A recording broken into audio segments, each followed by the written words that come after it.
right, good morning, y'all. This is another morning Star Wars chat. I'm not sure if you guys can hear me or not. I'm trying to use these little wireless joints, so as y'all start to trickle in, let me know if you can hear me okay. Otherwise, I gotta go and either undo these or go get my wired headset so that you all can hear me. But it's taking a little bit. All right, people are starting to trickle in now. Let me know in the chat if you guys can hear me all right. Otherwise, I need to replace these things and go get my wired set and just. Oh, all right. I don't know if I'm connected or not. Okay, appreciate that, Chris. Because something in my ear said I was disconnected, and then it said reconnected. All right, good deal. Is the sound better than when I was on the wired headset that I've been using the last two? I'm hoping it is. It says it's a little low. I don't know how to turn them up. I got another pair of these with this phone. These were some that I ordered somewhere else. So maybe next time I'll try the other set since y'all said it's a little bit low. But anyway, I saw this article on Twitter. I wanted to go through it with you guys. I kind of glanced at it like 5 minutes before I went live, but I haven't read the whole thing. But Kathleen Kennedy talked uh, Baby Yoda, the Mandalorian, and the future of Star Wars with the Wrap. I think you have to have a subscription to this website because I kept getting these pop-ups to subscribe, but I managed to get it to share it with you guys because I wanted to discuss some of the things.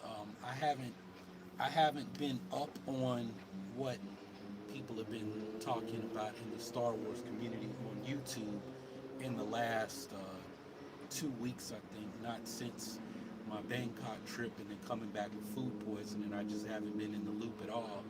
But I'm pretty sure that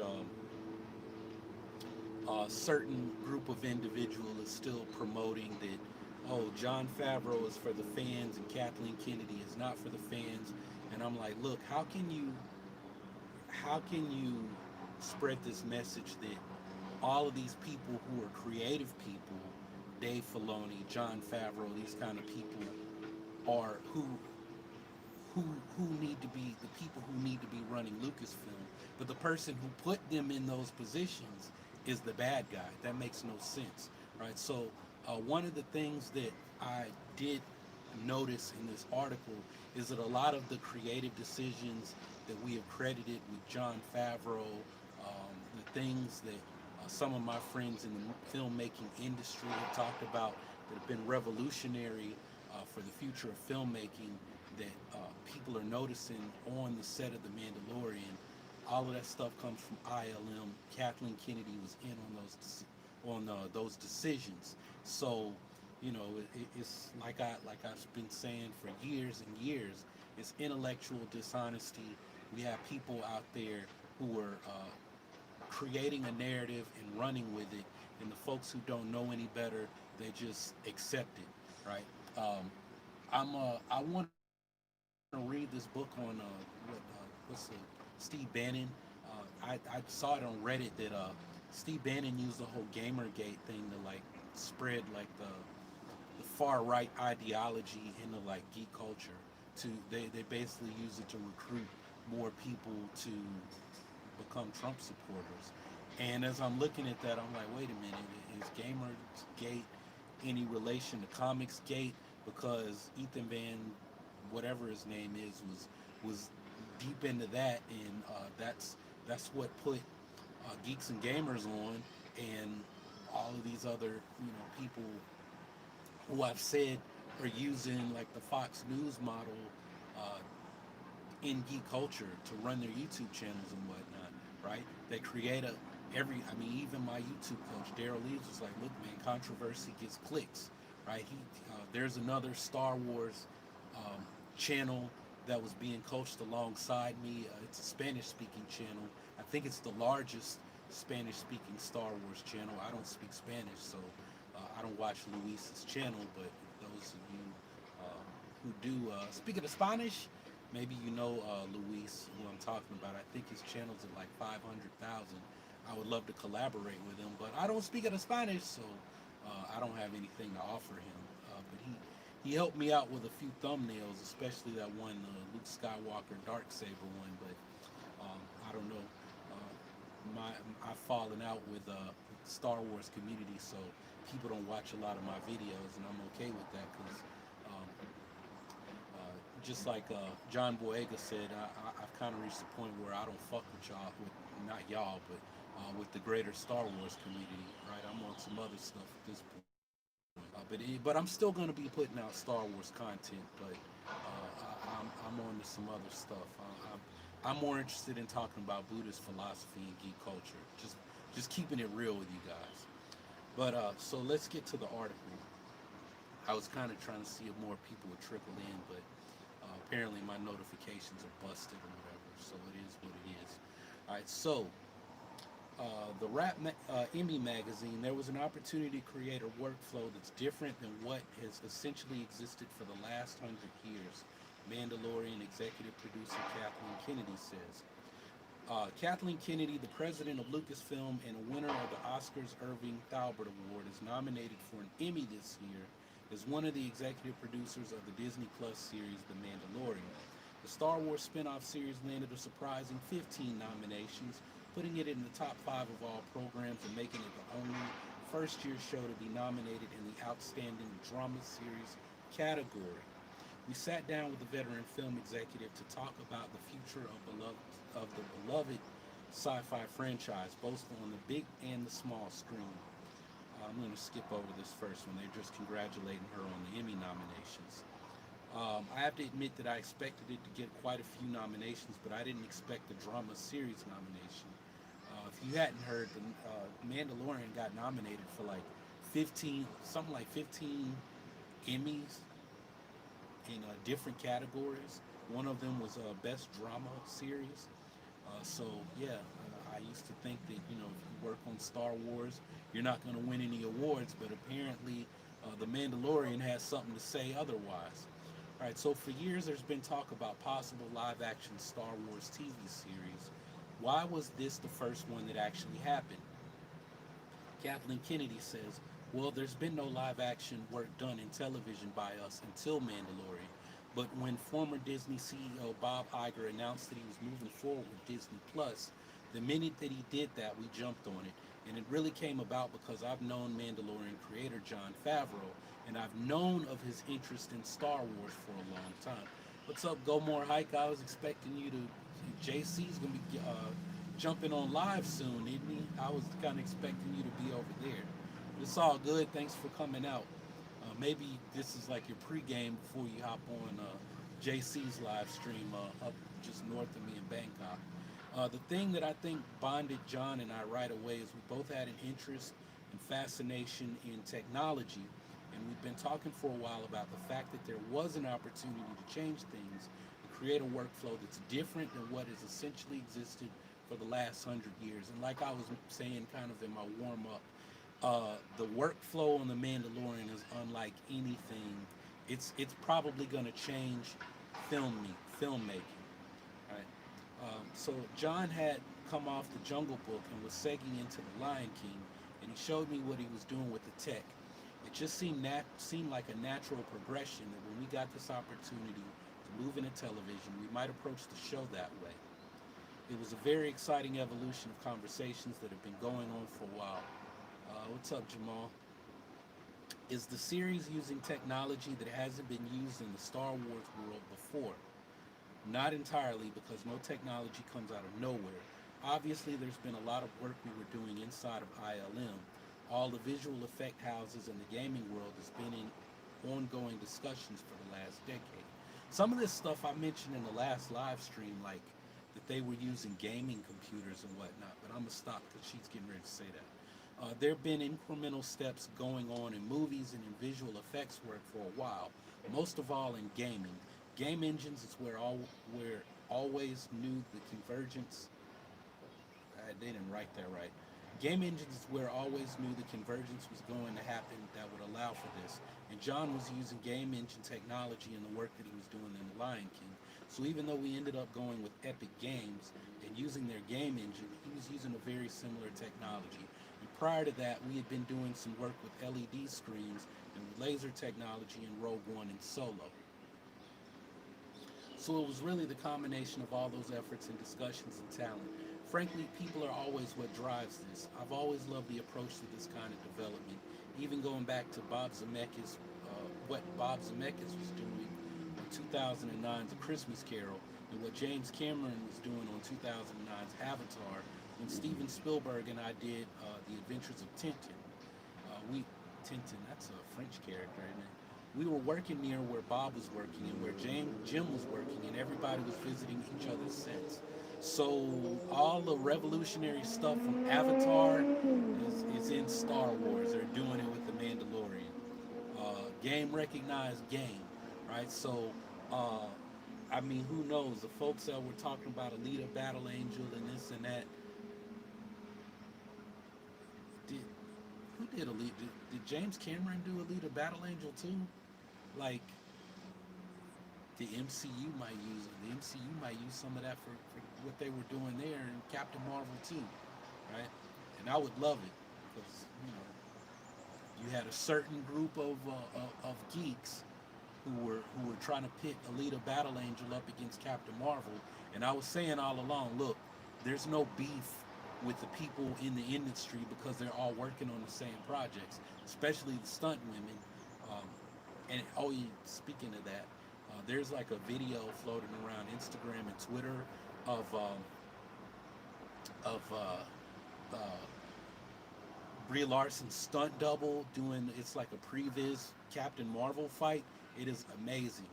I kind of would like to do like a reaction video or something on it and kind of talk about that. But I don't know. I'm kind of funny about reaction videos. Uh, the Sun Wukong video game, dim alpha, pre-alpha footage they showed. I wanted to react to that, but it was like late at night when I saw early morning for you guys. A bunch of other channels beat me to it because they did it while I was asleep, which usually the news comes out when I'm asleep because I'm 12 hours ahead of you guys, of most of y'all. All right, so back to the article. So what's been exciting about this evolution is that we were fortunate enough to walk in the former Disney streaming chief, Kevin Mayer's office, John and I, and lay out what it was we wanted to do without necessarily knowing exactly how we were going to do it. And between Bob Iger and Kevin Mayer, they were willing to take a risk on us. We were willing to do this, right? So I know that Dumbcock, that Randy posted some kind of video because I saw it on my front page about Jon Favreau is for the fans and Kathleen Kennedy is, we're going to get rid of her, and all this false narrative that all of these fandominist people have been putting out. And look, we were going to do this. I went to John because I knew he loved Star Wars, and we came up with this idea and we pitched it to Disney. We, right? So, you have these creative people who have these creative ideas, but then you got to come to somebody, you got to bring in somebody who says, I get stuff done, right? I'm the one that's going to know how to go into these boardroom meetings and pitch this project that you want to do. That's who Kathleen Kennedy is. Oh man, she's ruining Star Wars, and if she has a bad idea, you got to blame the creative person that came up with the idea. She's the pitch lady. She's the one that gets the check signed. She's the money person. She's the business person, right? And she's been doing it since before most of us were born, right?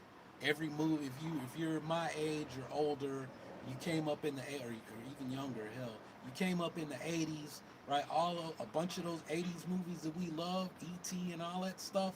She was right there with Steven Spielberg, executive producing all of that stuff, right? So I don't know what these people are talking about, right? They're putting out this false narrative, right? And honestly, I'm not even concerned with what Kathleen Kennedy is doing, right? I'm not running around sniffing Kathleen Kennedy's ass. I don't put out, 5 videos a week. Some people 5 videos a day about Kathleen Kennedy, right? Um, I'm not worried about Kathleen Kennedy and what decision she's making at Lucasfilm, right? I just want to know, where do you plan to go next? And that's about it. If you're gonna retire, cool. If you're retiring, George retired. People retired, right? She's old. And Kathleen Kennedy, like almost 70, right? It's at some point it's gonna be time for her to go. I'm not saying that's not an ageism thing. It's just at some point you're like, I'm tired of this stuff. I'm ready to go, you know, live my life. I'm sure she's got plenty money. I hope she has plenty money. Isn't her husband a big director too? Right, but getting back to the technology, you can talk about the advanced technology, but one of the things that appealed to me about The Mandalorian is that it has the feel of the original trilogy or even the original Star Wars movie.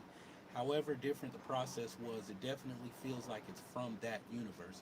And that's why people love The Mandalorian, that nostalgic feel, that it feels like Tatooine and A New Hope.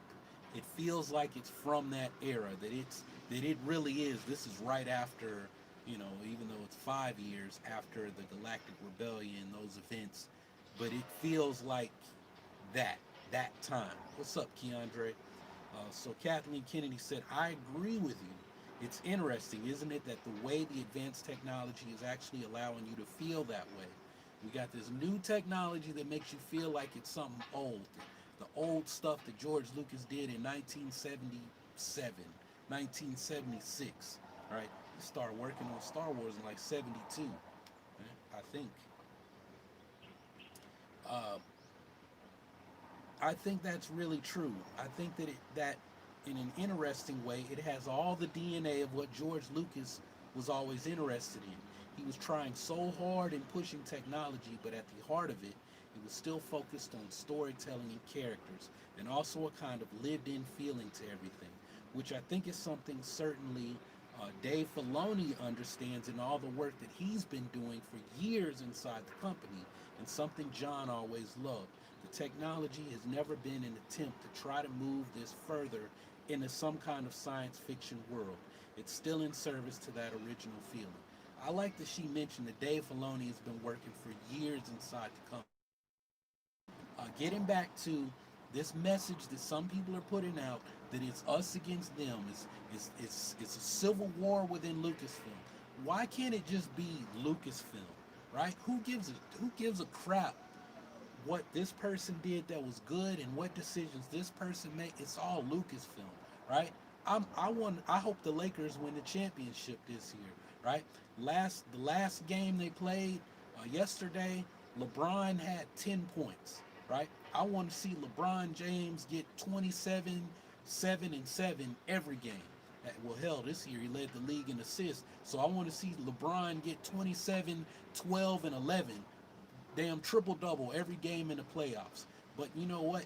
Last night they blew out Portland by like 30 points. They were up. When I looked, they were up by like 8 or 9. And then I went, because I was waiting. I thought the Mandalorian trailer was coming out, and I can't.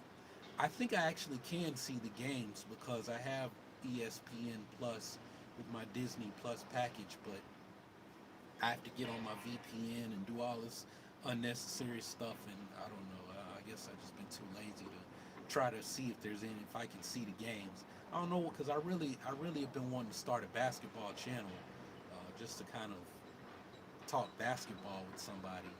Um, so I was like, maybe I should start a channel. But anyway, the point is, I'm like checking the score periodically and doing other stuff, but I'm more interested in, yo man, what everybody said there was a trailer coming out. What's up with the Mandalorian trailer?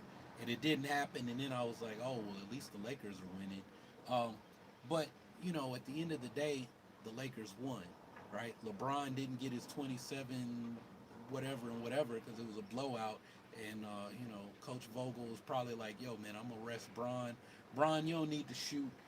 Go out, get some assists, get some rebounds." And I don't know if his shot was off. I haven't even looked at the stats. Right? I know AD went off for 31. KCP did a whole lot better than that triple single he had. 1 point, 1 rebound, 1 assist. That triple single that he had, right?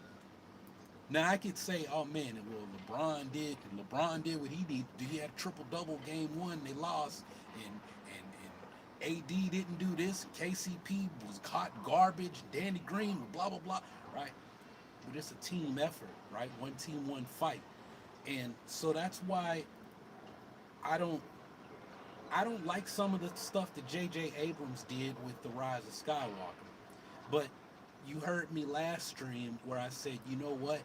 Because people say I never say anything bad about Star Wars. I never say anything bad in my videos. If you talk to me one on one, right? So to the dude in New York, man, they wasted eco. I actually made a response to that guy. I don't know if you're watching, but I chose not to upload it because I pretty much cussed you out and called you everything under the sun. And I was like, you know what? I probably shouldn't upload this video, right? And I'm not. That video will never see the light of day. I deleted it. But if you're watching, I cussed you out and called you every kind of idiot that I could using language that would hurt the monetization on the video, right? Because every time you drop an F-bomb, every time I drop an F-bomb, I lose money from advertisers, right? That the what they bid on the videos to advertise, they bid less and less and less and less and less. Like I noticed that, like I have videos that are just completely family friendly, and the CPM just on those videos would be like 12. They'll have like $12 CPMs. A video where I like have no script and I'll like flat out go off on Mike Zero or something, where I did that a few years back. I was reading an article and then I just lost it because I was like, this is bullshit. And I was like, and I told Geekdom, he was like, don't edit it out, just leave it, just post it, right? And y'all thought it was great. Yeah, but the CPM on the video was like $3. Right? So, yeah. So the folks that tag me, man, I just want to see you go off on Mike Zero. I just want to see you. No, man, I got a wife and a kid now, and maybe one day a kid on the way. Not right now, but maybe one day. And they don't want me dropping F bombs and going off on the fandom minutes. So, those Order 66 videos, when they come, they're going to be scripted. So I stay on script and I rip them a new one, but I try to keep it family friendly, right? Because, somebody, oh, you're just doing it for the money. Yo, man, you look at anybody on YouTube that makes money, it becomes a job and a business at that point. So, yeah, it is for the money, honey, but not in the way people might think. If you go to your job and they say, yeah, you can't walk in here and put your dick on the table, you're probably not going to do that. If you are, hey man, do you. But most people are not going to do that. And to the ladies, you're obviously not going to go to your job and put your dick on the table. Unless you're a lady here in Thailand. There are some ladies here down the street that right there walking down the beach right now. They can walk into 7-Eleven and put their dick on the counter. You won't hear that on Do More Life.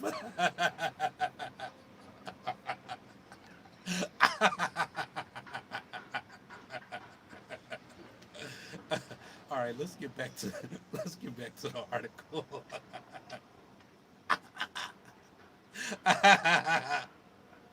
From a story.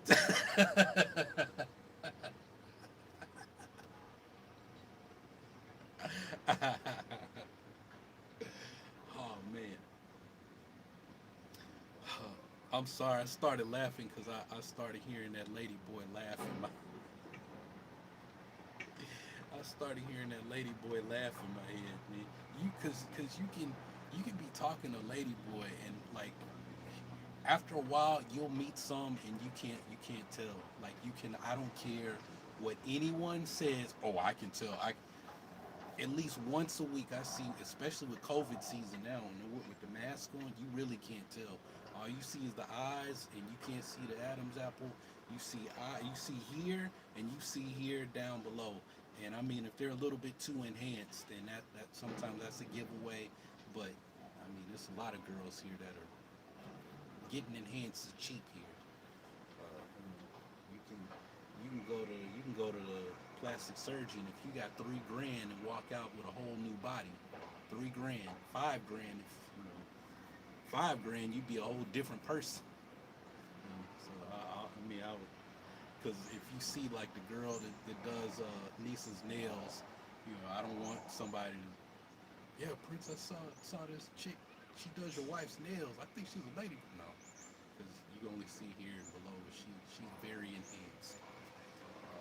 But anyway, yeah. So yeah, you'll run into some and you can't tell, but then you hear that laugh, and you're like, and how come she laughed like a dude?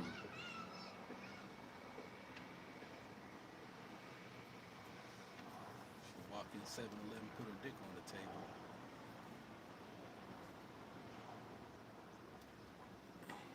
One vlogger I saw literally busted out in a full run. Keep an eye on the shoes. You know what though?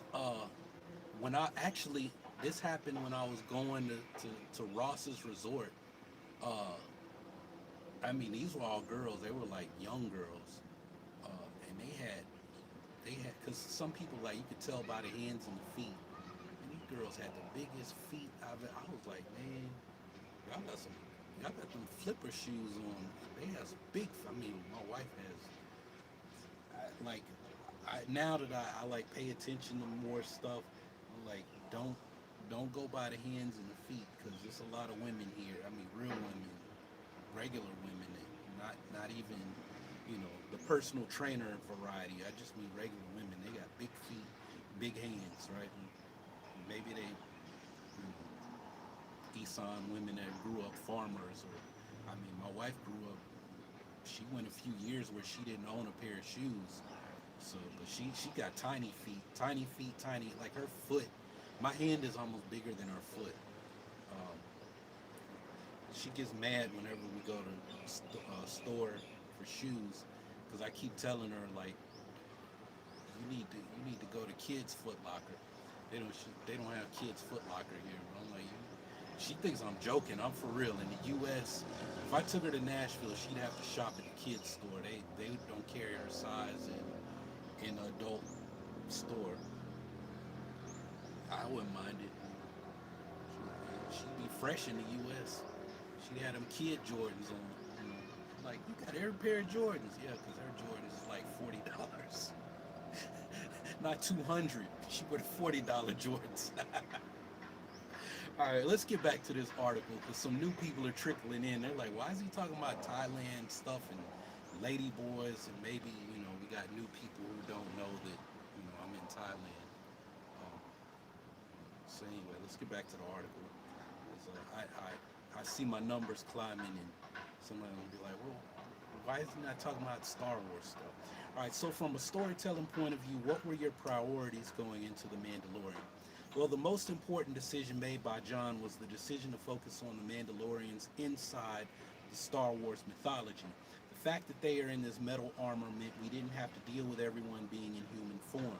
That was extremely important because it gave us some flexibility and forgiveness, frankly, in what we were trying to do with the technology. So that was a really important decision, and an idea that John had right from the outset. Wait a minute, she said we didn't have to deal with everyone being in human form. I think they just meant actors, showing their face. You could just bring in extras and stick them in the armor, and then you could have the actors come in and do voiceovers later. That's how I'm interpreting that right now. Because at first I was like, "Whoa, human form? What? You mean you got aliens?" I mean, of course, Mandalorian is not a race; it's a creed, right? So anyone can be a Mandalorian, but still, we've to this point only seen humans as as Mandalorians. right? All the ones that removed their helmets were humans. Right? So the big question was Baby Yoda part of this from the beginning? Baby Yoda was part of this from the beginning. We didn't know exactly what Baby Yoda was going to look like, and we didn't necessarily call him Baby Yoda. But yes, he was a part of this from the beginning. So that leads me to think that Kathleen Kennedy was in on the creation, the inclusion of Baby Yoda. It wasn't just a Jon Favreau thing, like some people would like for us to believe. I was just talking to John yesterday because we're in a visual effects review, which we do every week going through shots. And I actually hadn't realized that the movie Paper Moon was a big influence on John when he was thinking about this story. I don't know what this movie is. Uh, that is not necessarily a movie you would immediately go to, but the minute he said it, I was like, yeah, of course. With Baby Yoda as the Tatum O'Neal character, I wouldn't have picked up on that either. You must have had an inkling that Baby Yoda or the child or whatever you were going to call him was going to be a real attraction. Well, we did because all of us were attracted to the character as he evolved. And we knew when he was on the set from how everybody was reacting that he would certainly be a popular character. But I don't think anybody quite anticipated the degree to which he would catch on. That I have to say was a bit of a surprise. We knew enough to keep him a secret, but we keep a lot of things secret on Star Wars. And they did, that was one of the best kept secrets in Star Wars of recent time, right? Because uh, it did leak that there would be something with the Mandalorian protecting a child, right? And it literally was the child, right? That part did leak. I remember reporting that from my attic back in Tennessee. Uh, Hell, I was still working because I went back to my old job from before I started this channel. I reported that on my lunch break, like right before I resigned. But yeah, I remember talking about that. But that it was gonna be a Baby Yoda. You know, I thought it. Some people were like, "Oh, it's Ray. He's protecting Ray," and I thought it would have like, I thought maybe like Bo-Katan or somebody like that had a child, and it would be like relevant to like the royal houses of Mandalore, like the nobility and like the restoration of Mandalore, whoever would be the next Mandalore. I thought it would have something like that kind of a spin on it, because you know I'd heard that they were trying to do like this Game of Thrones type thing, and I took that literally as, yo man, they're like, this is the next Mandalore or something, and the Mandalorian's got to protect him, right? And maybe he was sent. I thought that he would be sent to assassinate this kid who would be like the future of Mandalore, and then he changed his mind, decides to protect him, and then it would be this whole thing with where you got, you know, this the Mandalorian Civil War is still going on, and I don't know, we might still see something like that. I don't know. That's what I kind of said in my uh, season 2 kind of speculation videos, but that, you know, this whole Baby Yoda thing would be another angle to that, um, outside of whatever's going on with Mandalore, and that other stuff will probably be introduced in season 2. We'll have to wait and see. I have a feeling that when we do get the trailer, which I mean, Star Wars Celebration was supposed to happen next weekend, so yeah, it would have been great if we got the trailer yesterday, or if it does come this weekend. You know, they keep saying, "Oh, well, Disney's Warner Brothers, Disney have beef, and Disney might try to one up DC fandom and put out the trailer this weekend." I'm like, well, Star Wars Celebration weekend was supposed to have been held next week. Whether they do some digital thing or not, I don't know. Um, I mean, if they do, I'm not going to see it anyway because I'm going to be asleep. I'm not staying up for that. Um, I'm not. I'm just not. But if they had planned to drop trailers and news and stuff next weekend anyway, they might as well go on and stick to that. Not put it out earlier. Just stick to your guns. Star Wars always kind of goes silent over the summer. That's what Lucasfilm does. You know, I know Noah and Corey. I don't listen to their podcasts, but I think they talked about on their last podcast, like the marketing team at Lucasfilm and Disney. Yeah, they kind of do need to do more, right? Do more more life. They kind of do need to do more as like making the bigger audience, the larger audience, more aware of what's going on and when stuff is coming out, you know. But I don't know, maybe they're relying on people on YouTube. Uh, I'm not trying to start a rumor, um, and the person who kind of I'm not going to say their name, but the person who kind of would know because I think he was in on some of those meetings. Um, I think that that Lucasfilm is working with some YouTube creators now, as far as like putting out news, spreading awareness of Star Wars projects. I'm not one of those people. I'm probably not going to ever be one of those people, and I'm okay with that. You know, I've kind of, like I said, I like Star Wars, but uh, what Star Wars is for me is not what it is for everyone, right? I just like I like a certain part of Star Wars. I try to look at it all to am I going to get pieces of what I'm looking for in this story? Um, maybe I will, maybe I won't. And some stuff I'll just walk away and I'm like, I don't really have anything to say about that. The Star Wars Squadrons game, I'm not going to play it. I told somebody was on one of my other channels in the comments like, when you gonna play that, man? Go on and get it. And I'm like, you know, if you were talking to me like this in person, I just walk away and like I just say, no, I'm not getting it, and that's the end of it, and I get up and leave, right? Because you're not going to convince me, right? You're not going to twist my arm into doing something, and once I say, I'm not interested in this, I'm not going to play it. There won't be a change of mind, right? I did change my mind with the High Republic. I was like, yeah, I'm done. I'm not interested in this. And then, well, the first reason was that the first book was supposed to come out on my birthday, and now that got pushed back. But I've already pre-ordered the 3 books that they announced already: the Charles Soule book, the Claudia Gray book, and then the other one, the young adult or the teen one. Um, I've already pre-ordered those, so I'm like, you know what?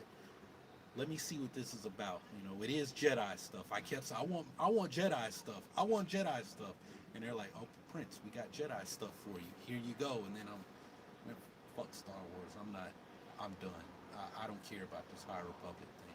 And part of it was because they like made it sound like King Arthur and the Knights of the Round Table, and I'm like, I don't want this. I don't want this to turn into like Hogwarts, because that's kind of what they did with the Dooku book. Is the Jedi temple sounded like Hogwarts, but the Dooku novel dropped a lot of stuff, and I was like, you know what? There is some deep stuff here though. So it's like that's really my advice to everybody. Whatever it is that you like about Star Wars that attracted you, just look for that. Right? The same thing with my channel. I don't want this to be a Star Wars channel. Some of that is business reasons. There are more business opportunities available to me outside of Star Wars, because I just said Lucasfilm is probably never going to reach out, especially with me being over here now, right? And I mean, yeah, I'm open to coming to the U.S. for business reasons, but um, that's about it for business, right? But they're probably not, if they can get Alex and Molly out from Atlanta, they're probably not going to pay for me to go to California to sit in on something. You know, it's expensive and the travels can take a long time if they're footing the bill, right? And I actually have had Star Wars reach out to me for stuff. EA, they wanted, when they saw me doing all this Old Republic stuff, they wanted me to come out when they were adding the Old Republic stuff to Star Wars Galaxies. They like sent me a bunch of free codes to level up faster or something, and they wanted me to come out to Sacramento. So yes, I have like had Star Wars reach out to me to do stuff. I think I said that once before, but life happened. I got busy, and I really didn't like playing the game. And I was like, you know, and they weren't talking money either. They were just like, yeah, you know, you can make content, come out and do this, and you're already covering Star Wars, and you seem to know a lot about the Old Republic, and come out and, you know, we'll show you all the Revan stuff. And I'm like, okay, who's paying for my trip, and are y'all gonna pay me to make these videos? Are they gonna be sponsored videos, or you just, yeah, come on out on your dime, and we'll, you know, you fly yourself out here to Sacramento, you put yourself up, feed yourself, and we'll show you some cool stuff, and then you can make some videos. And I'm like, pay me. It takes money, honey. Right? I might lose more money going out there to learn to cover to make your video than I'll make myself. Right? So, you know, they weren't talking money, dollars and cents, and to me that just don't make no sense. Like my grandma said, it takes money, honey. Right? I'm not trying to sound like I'm all about the money, but grandma didn't raise no fool. It takes money, honey. It takes money to do all this stuff. Lightsabers.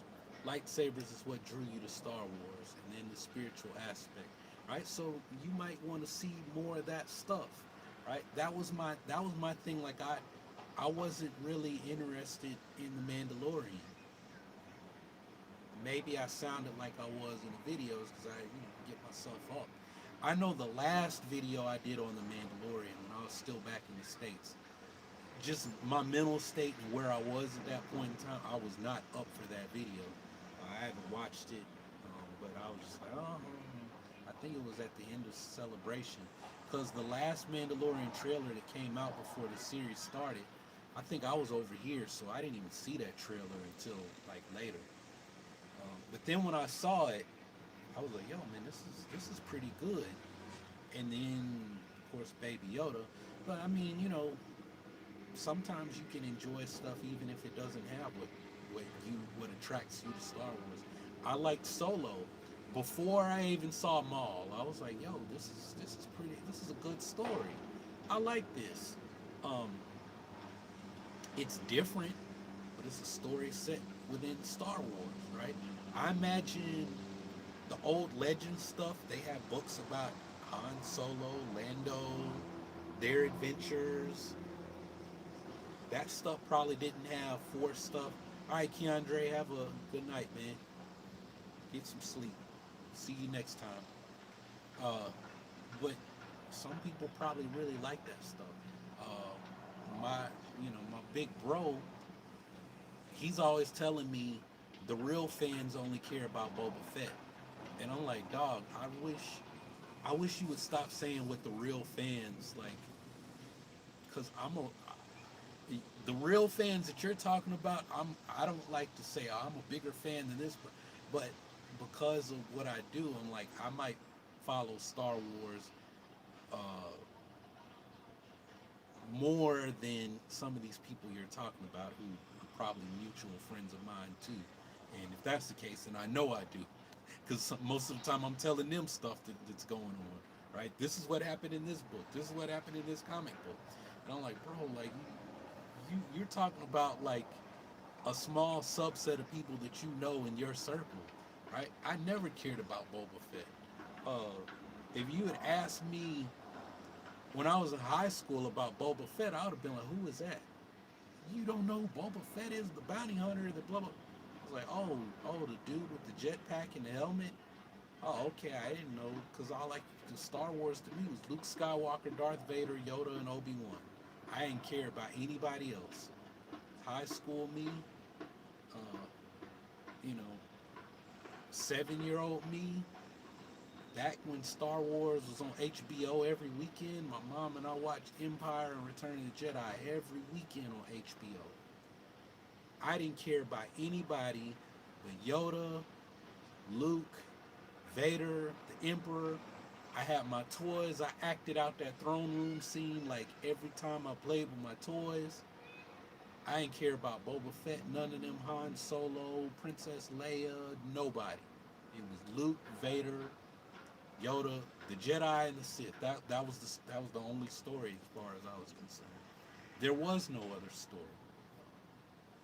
And when people used to Lucasfilm needs to hire you, Prince. No, you don't want them to hire me because the only thing you're gonna get is deep philosophical Jedi stuff, Sith stuff, and then I'd go and start creating other Force religions. Expanding on that. The death cult there on Jeddah. Oh, I want to know more about them. They have something to offer. Oh, let's see the Brotherhood of the Wills, not the Guardians. The Brotherhood. The Guardians are the cool ones. Cheered Imwe and Bay's Malbus. They were protecting. They were like the fruits of Islam to the nation of Islam. That's what the Guardians of the Wills were, right? The fruits of Islam are like, you know, Farrakhan's bodyguards, right? They were the fruits. They were the cool ones that did all of the, kung fu and stuff, shooting stuff, right? So everybody's different, and everybody likes, yeah, like Matthew's saying, there's different aspects of Star Wars that everyone likes, right? Um, but at the end of the day, I think we all just want a good story, and that's something I feel like the Mandalorian delivered on. That's what captured everybody. Of course, I won't say everybody, because again, there's different aspects that attract everyone. Some people felt real let down with it when they didn't see Baby Yoda do something cute in an episode. Or this was a filler episode, right?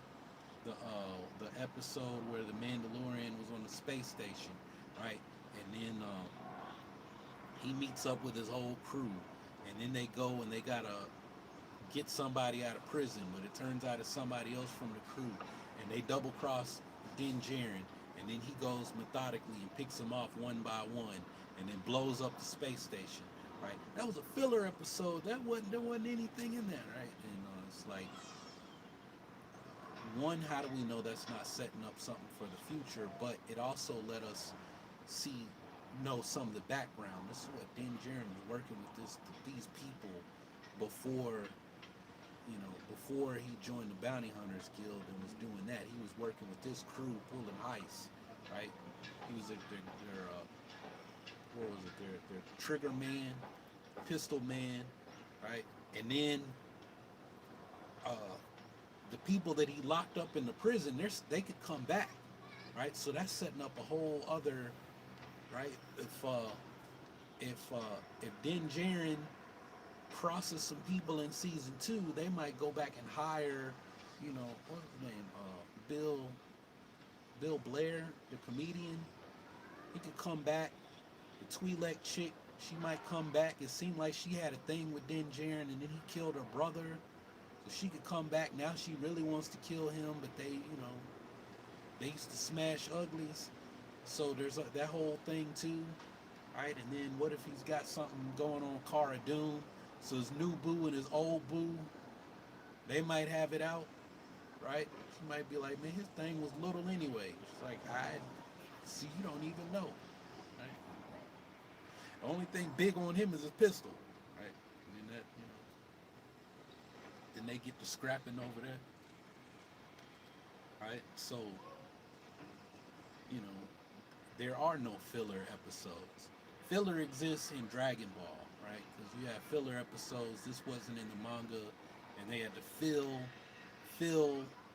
the anime out with this story about Goku getting his driver's license to stretch it out, because in the manga they just jumped to the next arc quickly, right?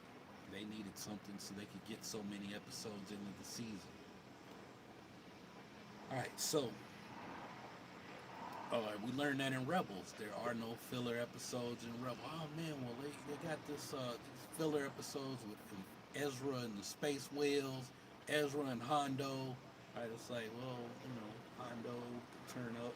These pirates, the weak wave pirates, might turn up later on and help the Ghost crew out with something, because he established that rapport with Hondo and all these filler episodes. Or the Space Whales, man, I remember when what's his name?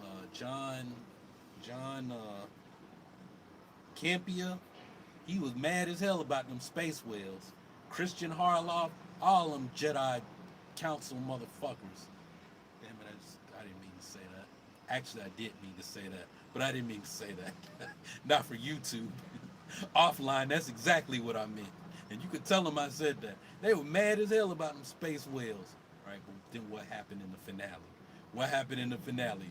Here come the space whales. Right? Taking that's how that was the I win button. Right? Man, I was so happy when I saw them space whales show up. Right? Dash was like, oh man, it's a filler episode. It's a filler episode. Dash, if you don't shut the fuck up, filler episode. He was the main one on Twitter. Filler episode this week. Shut the fuck up, Dash. That's why you quit Star Wars, bitch.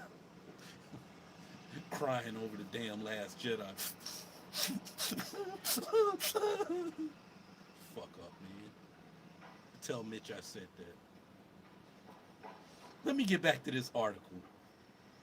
At the end of last year, when The Rise of Skywalker came out, you said you wanted to take time out to think about where the franchise is going from there. Are you still, finally, the future of Star Wars? What's going on? What are they doing after The Rise of Skywalker? Oh, yeah, it's an ever evolving process. You know, when I personally came into this, George had already been having conversations with his previous actors, Carrie and Harrison and Mark. There was a saga that the fans loved, and he never finished. He always talked about doing 9 movies, and he was ready to complete that. And so our focus had been from the beginning on finishing that saga. And now we're stepping back. Stories have been told within this universe over the last 40 odd years, and there's now the realization that this mythology that actually spans about 25,000 years when you really start to look at all the different stories that have been told, whether it's in books and games. We just need the time to step back and really absorb what George has created and then start to think about where things might go. That's what we've been doing, and we've been having a great deal of fun doing it and meeting with lots of different filmmakers and talent. There's so many fans out there and so many filmmakers that have been influenced by Star Wars for so long that it's a fantastic opportunity to get a sense of who wants to be a part of this. So that's what we've been doing. So basically, they don't know what they're doing in the future. There's 25,000 years of mythology. They're like, we could do the future, we could do the present, we could do the past, right? We're not sure right now, but we're having a lot of meetings. Basically, it sounds like a bunch of people are pitching projects. A bunch of people are coming in and pitching projects, and they're just deciding what they're going to do next. Taika Waititi's working on a script for a Star Wars movie. Kevin Feige's supposed to be producing a Star Wars movie. Ryan Johnson is, who knows what he's doing with his trilogy that he's supposed to write and produce and direct the first one. Right? So Ryan Johnson's movie, Ryan Johnson's trilogy. Ryan Johnson is going to write the trilogy, direct the first one, and produce and be a producer on it. Which basically means Ryan Johnson's going to have the job that J.J. Abrams was supposed to have on the sequel saga. J.J. Abrams was supposed to have. He was a producer on all 3. Supposed to have been, right? Direct first one. It would have been nice if they had just said, J.J., what's your vision? Sit down, outline the next 2, and then instead of just, we're bringing in 3 different directors to write and direct and like my wife says, first time stupid, right? It's the first time that they ever tried anything like that, and the first time you don't know, and you just chalk it up to experience. I mean, it could have gone worse. It could have gone worse. I don't feel that it was bad, because like I said, it could have gone worse. I'm just not one of these nerd geek dudes. Oh man, it was bad. It was terrible. It was a movie. If you didn't like the story, you didn't like it. If you did, you did. If you feel indifferent, you feel indifferent. To me, it was like when that little stream we did, right? When Vincent Vendetta had me and the dude from Den of Nerds on, and he was like, but you got to say something negative about it. And I was like, I said, look, the story is the story. I was like, it's not my job to judge the story. It's my job to explain the story. This is what this story is. This is what happens here. This is why this happens the way it does, right? And that's it. Whether I like the story or not, it's not up to me, right? I can say I like it, I don't like it, but that doesn't change the way I'm going to interpret the story, right? I said, look, the way I look at this, it comes from me having a background in theology. I was like, the Bible was written, these scriptures, these texts were written thousands of years ago. Some of them, right? Well, all of them were written thousands. Yeah, thousands. Yeah, I can use plural. Uh, Eight, well, one of them, 1,000, and then hundreds of years, right, for the New Testament. But the Old Testament scriptures, thousands. I can use thousands for those. Or the Hebrew Bible text. Long before any of us were alive, unless, or in a previous incarnation, if you accept the possibility of reincarnation, or if you look at it from a scientific point of view of atoms get recycled, and then in that case, every reincarnation is true for everything. Atoms get recycled. The atoms that make you up made up something that lived a long, long time ago. If you buy into the energy never, energy just gets recycled and isn't created, and it goes in and out of existence. Some quantum theories might prove that otherwise, like how electrons flash in and out of existence on our dimensional planes, and they go somewhere else and then they come back. I think that's electrons, isn't it? Or maybe it's like some subatomic particle smaller than leptons, quarks, all that stuff. I used to know about that kind of stuff when I was in nuke school. Not so much now. Otherwise, I probably sound like I'm talking Star Trek nonsense. And when I was in the Navy nuclear program, we used to talk about this stuff. But anyway, this isn't nuke school. Shout out to my nukes though. But my point is, these texts were written a long, long time ago, and I read them, or even a Buddhist sutra, right? They were written a long, long, long time ago. I read them. Whether I like it or not doesn't change the fact that this exists, and that people are going to have read this and are going to continue to read this thing, right?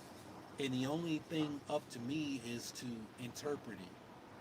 And some people might not like my interpretation. Some people will. And that interpretation also changes over time, right? That's how biblical texts work. That's how, not biblical, I should say, religious texts work, right? Some people view Star Trek as their religion, or Star Trek 2. Star Trek actually gets pretty deep on the spirituality. But Star Wars, some people view Star Wars as their religion, right? And if that's the case, then you got to look at it the way you would look at any other religious text.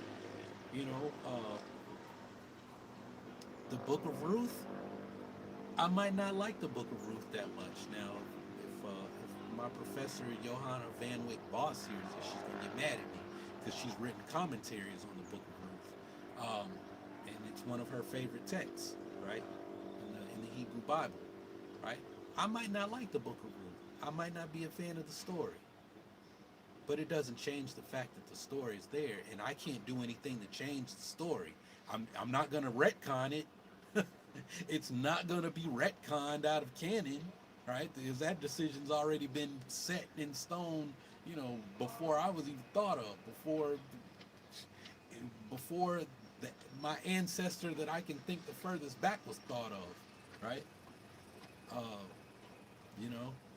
So the story is the story. You can't change the story. You can have an opinion about it. You can feel a certain way about it.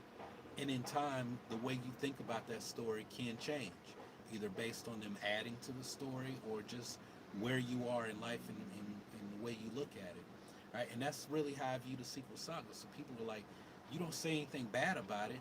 Yo, man, if you could see my list of videos, planned videos, one of them is how Kylo Ren's character was ruined, right? And it's not going to be an opinion piece, right? I'm going to tell you, this is what J.J. Abrams said to Adam Driver when he pitched him on the character.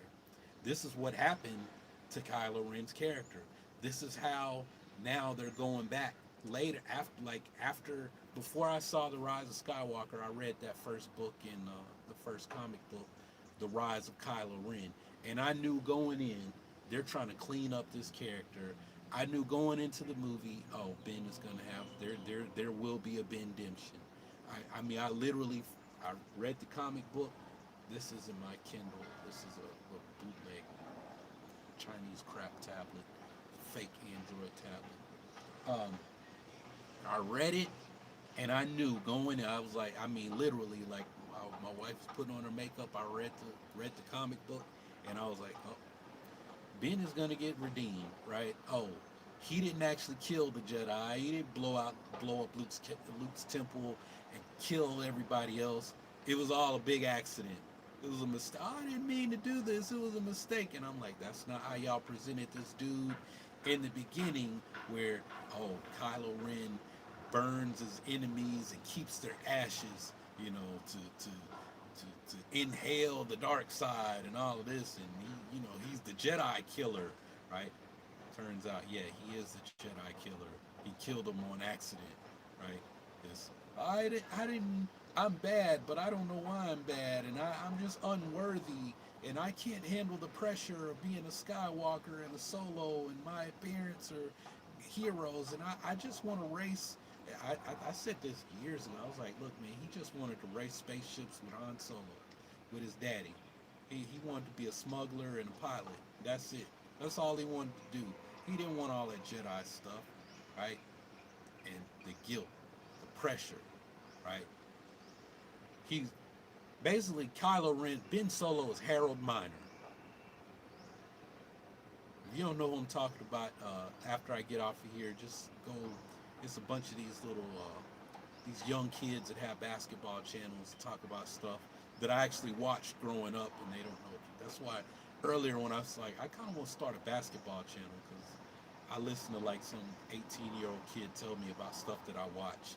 You know, I got Harold Miner rookie basketball card, or I did. I had them in my house that I sold, and I forgot to get that stuff out when I sold the house. So somebody has my Harold Miner rookie cards. They got all my Kobe Bryant rookie cards that are probably worth some money now. Rest in peace, Kobe. Um, yeah, Kylo Ren was Harold Miner, Baby Jordan, who couldn't live up to the hype, right? That's Ben Solo. They ruined that dude, man. They ruined that character. That was like my favorite person, right? I got Kylo Ren helmets back at the crib at my other house. You know, y'all saw I had like 3 Kylo Ren like costumes, like each one closer and closer to the real one, right? I didn't have the Kylo Ren lightsaber. I was planning on getting one because I was going to do a video about Kylo Ren's lightsaber and do a demonstration, and I was going to learn a sword form, and like I had all these plans for Kylo Ren. They ruined the character. They turned him into Harold Miner, Baby Jordan, right? Prince, I've never heard of this Harold Miner guy. What do you mean, Baby Jordan? Exactly. That's why you've never heard of him. He won 2 dunk contests, and that was it. And the second dunk contest he won, he did all the same dunks from the first dunk contest. Baby Jordan changed his number. Was 23 in college. Got to Miami. His number changed his number to 32, and then the next thing I know, his number's 4. Then he went. They sent him to Cleveland, and that was the end of Baby Jordan. I think he went off against MJ too. Like his rookie year, he went off against MJ, and then MJ came out after halftime and shut him down, and he didn't score again the rest of the game. All right. So back to this. So the lines between film and television are obviously blurring now. But do you think the television is very important to the future of the franchise? I already know the answer to this one. I do, and I've already seen evidence of it. The ability to be very character driven with extended storytelling and connected storytelling. I think this space offers us a great opportunity to do that. All of those Star Wars stories they wanted to do, the little standalone movie, they were like, oh, we're going to do the saga trilogy movies, and then we're going to do Star Wars stories that are standalone, one off movies focusing on characters. They did it with Solo, they did it with Rogue One. Rogue One was a big hit. They tried it again with Solo. People didn't go to see Solo, right? Was it Star Wars fatigue? Was it, oh, we should have put the movie out in December? Was it bad marketing? Was it, oh, people were upset about The Last Jedi? All of the above. And when I say that, I don't want any fandom minutes. Oh man, RC Prince, you finally acknowledge. No, I said all of the above. That's not me acknowledging that the little Star Wars solo boycott worked. There were many factors going on, right? Many factors, right? The fact that what they put out, did they put out a solo um, trailer on the Super Bowl, or they waited until after? Because I think they waited until after. I don't think there was a super. There might have been a Super Bowl teaser, but I know they did a trailer and they did like a teaser. They did a teaser for the trailer, right? Which was weird. And then he finally got it. But I remember it. They didn't start the marketing until like the spring, and nobody knew anything about the Solo movie coming out. Not really. I mean, we did because you know. I remember going on Chris Perillo's little podcast thing he was trying to start.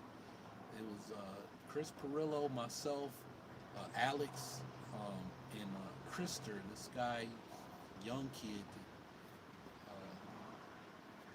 had a Star Wars channel that was like Star Wars nostalgia stuff, like the old Droids cartoon. And Krister wasn't even born when that cartoon was out. Droids and the Ewok cartoon. I used to watch all that stuff.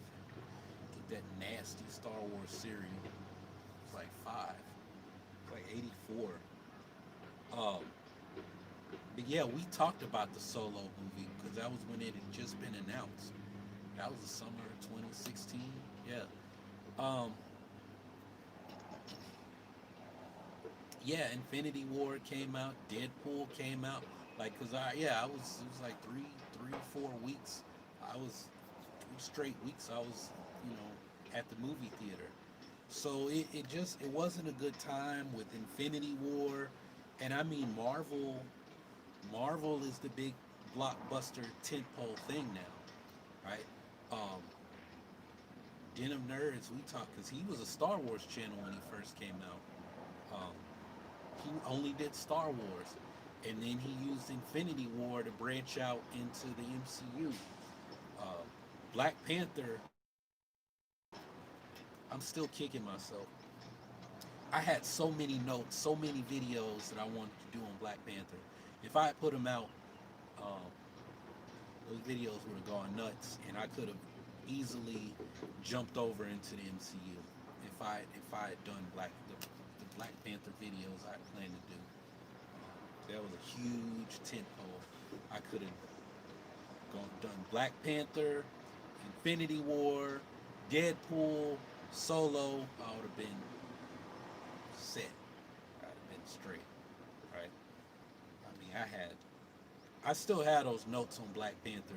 The videos I talked about, I'm still gonna do them. Once I get through all the Joseph Campbell stuff on my list, then I'm just going one by one go through the MCU and just start knocking out videos on phases 1 through 3. Hopefully I can get to that before Black Widow comes out. Or well, actually no, I'm not really worried about Black Widow because I just add that to what I'm doing already. But before they get back to putting out stuff, which I think is gonna be a while. Are there any MCU movies that are coming out in next year? I didn't really. I did a no spoiler review on Deadpool, like right after I saw it. So I wouldn't have done like an in depth thing on Deadpool. That no. But I mean, I had been trying to do Eternals. Yeah, Eternals is finished. I think. Yeah. So yeah, I'd like to get everything done before Eternals because I think Eternals officially kicks off Phase 4, doesn't it? I mean, kind of Far From Home did sort of, but not really. All it, I mean, it was more Peter Parker's story. You know, I didn't really feel like Far From Home did anything other than Peter. This is what Peter is going to be up to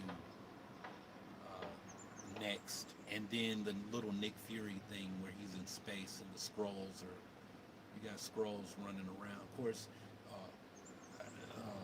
well, I don't know what I think Eternals might be setting up whatever the big threat is going to be for probably Phase 5, um, or maybe after that. I don't know. From what Charlie's saying, an emergency awesome. You know what? I should do a live stream on that. I should like go and like find all the pull all the information I can find on the Eternals and kind of do a live stream like a morning chat on that if there's not any Star Wars stuff. Just more for myself, right? I could do a organized like scripted video, but I don't want to. Not right now. I don't want to do like a scripted video on something that I don't have like facts on. If I don't really know what I'm talking about, I like those to kind of moving forward. I like those where I'm presenting an argument, not yeah, this is what I found, but I don't really know what they're doing. What I heard was Secret Invasion is the next big thing, and Captain Marvel 2 is supposed to introduce that. But then, I'm hearing so much stuff about Captain Marvel 2, like, oh, well, it's going to introduce Kamala Khan. Of course, she's getting a Disney Plus show series. So, and then, oh, well, then, is the Monica Rambeau?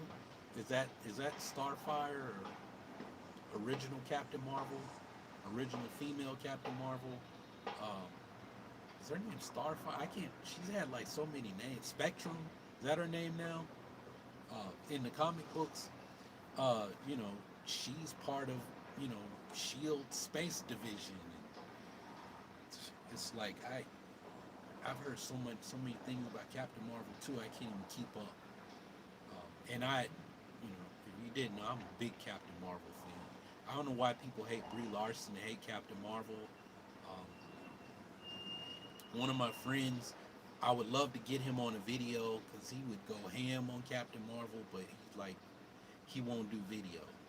It's like dude, if you the way you are about comic books and Captain Marvel, you could probably have a pretty big YouTube channel in time. And he's like, no, I don't want to deal with the haters and the drama and all that. Up to you. Money on the table, but if you don't want to do it, you don't want to do it. So I'm not going to make him. I'm not going to try to make him. But I wish I could get him to make either that or write something up for me where I can make the video. I love Captain Marvel. I've never read a Captain Marvel comic book, but I love the character. I like her from the video games, and then that just made me like the character. And then I like Brie Larson as Captain Marvel. I did do a video. I did at least 2 video reviews on Captain Marvel movie. I think. I'm pretty sure I did, and I did one on Shazam. Right, so. If y'all didn't know that I have covered that stuff, I have. I'm revamping stuff, but those videos are going to be on the homepage for my channel.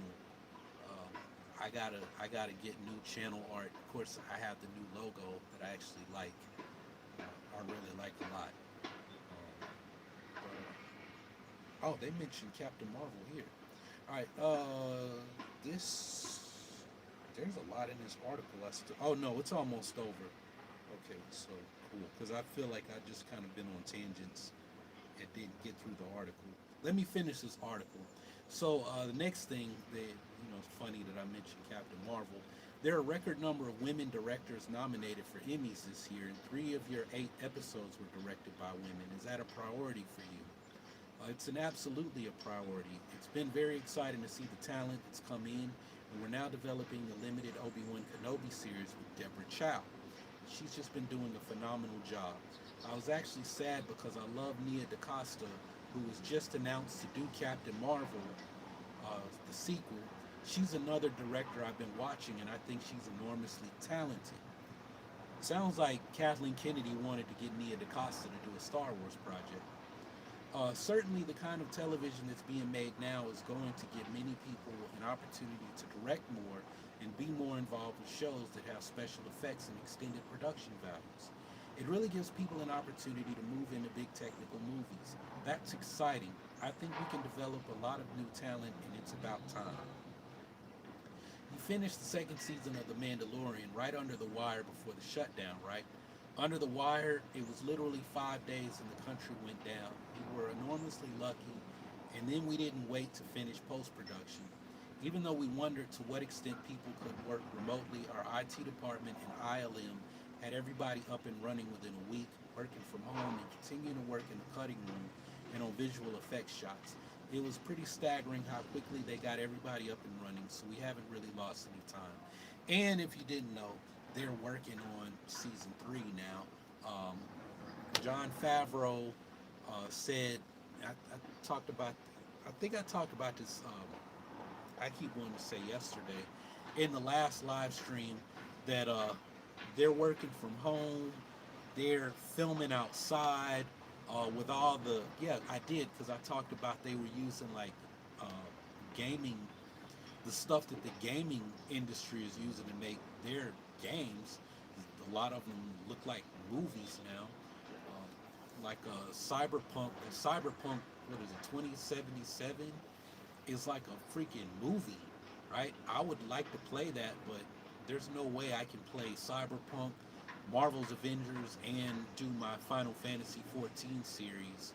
Um, like I'm having trouble getting back to Final Fantasy because I've been doing Marvel's Avengers stuff, right? But anyway, they're like working on season 3 now. They're using the LED screens, all this new technology. Like I said, it's gonna change the way the movies are made, right? Favreau said we're filming outside.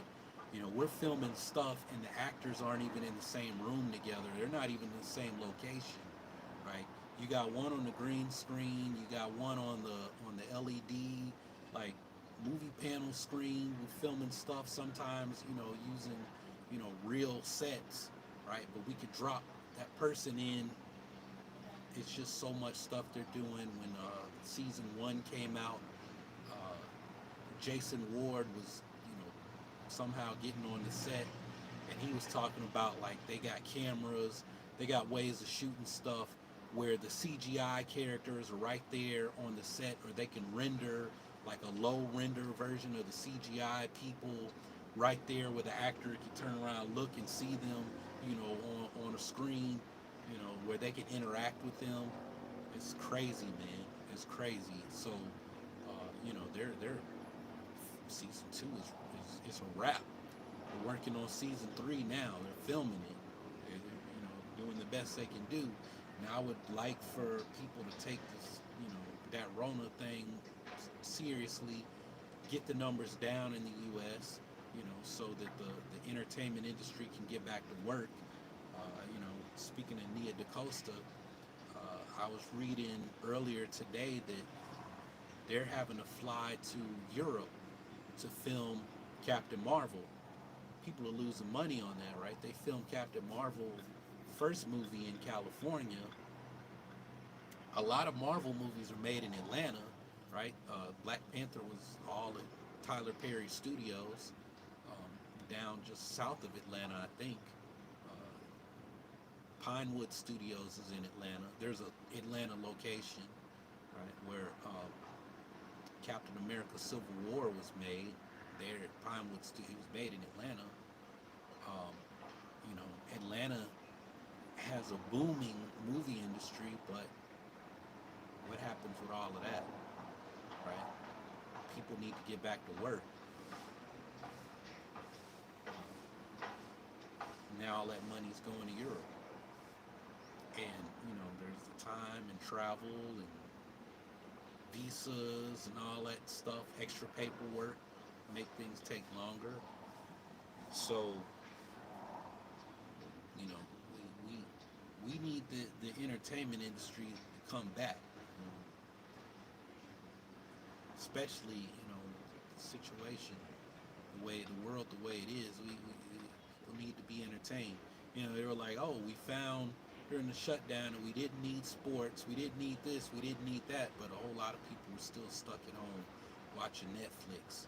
A whole lot of YouTube people came up because they were live streaming every chance they could. I wanted to, but I had my house apartment was full of my wife's family, and it was crazy. Yeah, it's 10 in the morning here.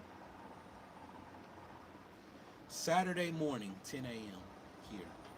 So yeah, I'm 12 hours ahead of Central Standard Time. But yeah, that's so. To sum all of this up, what's the future of the Mandalorian, Star Wars, Baby Yoda? Well, one, Kathleen Kennedy is not the evil ghoul that some of these people would have you believe. The decisions, it's like we want to give her credit when she does something we don't like, but we don't want to give her credit when it's something we do like, right? The sequel saga, if you hated it, you hate Rey, it's Kathleen Kennedy's fault. But you love Baby Yoda, you love The Mandalorian, oh, that's obviously Jon Favreau, right? You love the Clone Wars return, oh, that's obviously Dave Filoni. So these creative people, we need more of them and less of Kathleen Kennedy, right?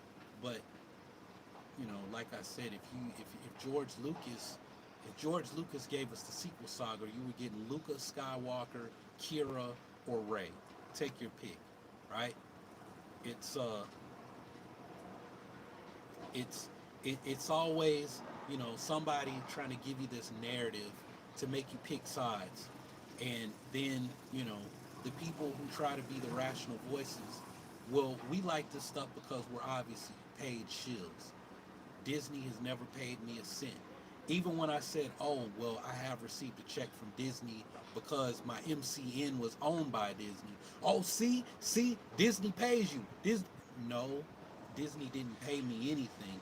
Disney took money from me, right? Because I belong to an MCN, right? So when uh when you belong to an MCN, I was part of Maker Studios, and the only reason I joined Maker Studios is because I thought that Disney would protect me because I said, oh, I make Star Wars content. Maker Studios is, oh, and they also said the when I watched the video that made me want to join Maker, they said, oh, they give you perks if you promote. They'll run promotions for like movies. So when The Force Awakens came out, they had a perk. Oh, we'll pay people X amount of dollars to make videos about, you know, about The Force Awakens, on top of whatever you were getting from your AdSense, which they were taking their cut from, right? Because that's how MCNs work. They take a cut out of your AdSense. So, you know, there were like 3 people trying to argue with me on Twitter, and I was like, do y'all even have YouTube channels? Do you know how MCN works? Because you sound real stupid right now. You like think you sound smart. You think you're telling me off, but anybody who like knows how this works knows that you sound like an idiot, right? Oh, well, Disney did pay you. See, you're a shill. I'm like, okay, if that's how your reasoning works, but this is how it really works. I make a video, people advertise on it, they pay YouTube. YouTube pays my MCN. My MCN takes their cut out of the money that I earned and then pays me, right? And why is that? Because they say, oh, well, we gave you all these tools, we helped your channel, we do this, we do that. And then I was like, well, what do y'all really do? What are y'all really doing? That because I'm the one that's making all the videos. I'm doing all the tag keyword research when keywords matter. I'm doing all the thumbnail art. Y'all gave me a little bit of music, and when I joined, I already had the music subscription. So all they did was I just didn't pay for the subscription that I think I didn't. No, they didn't have month to month then. I think I paid a year in advance, so I lost money there, right? It was like, oh, well, this subscription that I already have, now, now it's free. Maybe it was month to month, but I don't. I think you had to pay for like 3 months or 6 months or something like that back then. So when the time came where my subscription ran out that I paid for, now I have it free, right? So that $15-20 music subscription, but y'all are taking out hundreds of dollars, wasn't worth it, right? So and then I remember I wasn't getting paid, so I was like calling up Disney, and right, I went and got and consulted with a lawyer, YouTube lawyer, Jonathan Katz. Uh, yeah, so it was like, yeah, I'm a shill. I was about to have to sue Disney to get them to pay me. Um, I called up people in Disney's payroll office and was ready to cuss people out and everything else. Drive to California. I was ready to drive to California, walk up in Maker Studios with a baseball bat and start busting people upside the head like, give me my money, right? I remember, yeah, when all the Rogue One stuff started coming out, my channel was popping, and y'all didn't know, I was like eating packs of ramen, like, when are they gonna send me my money? When are they gonna send me my money?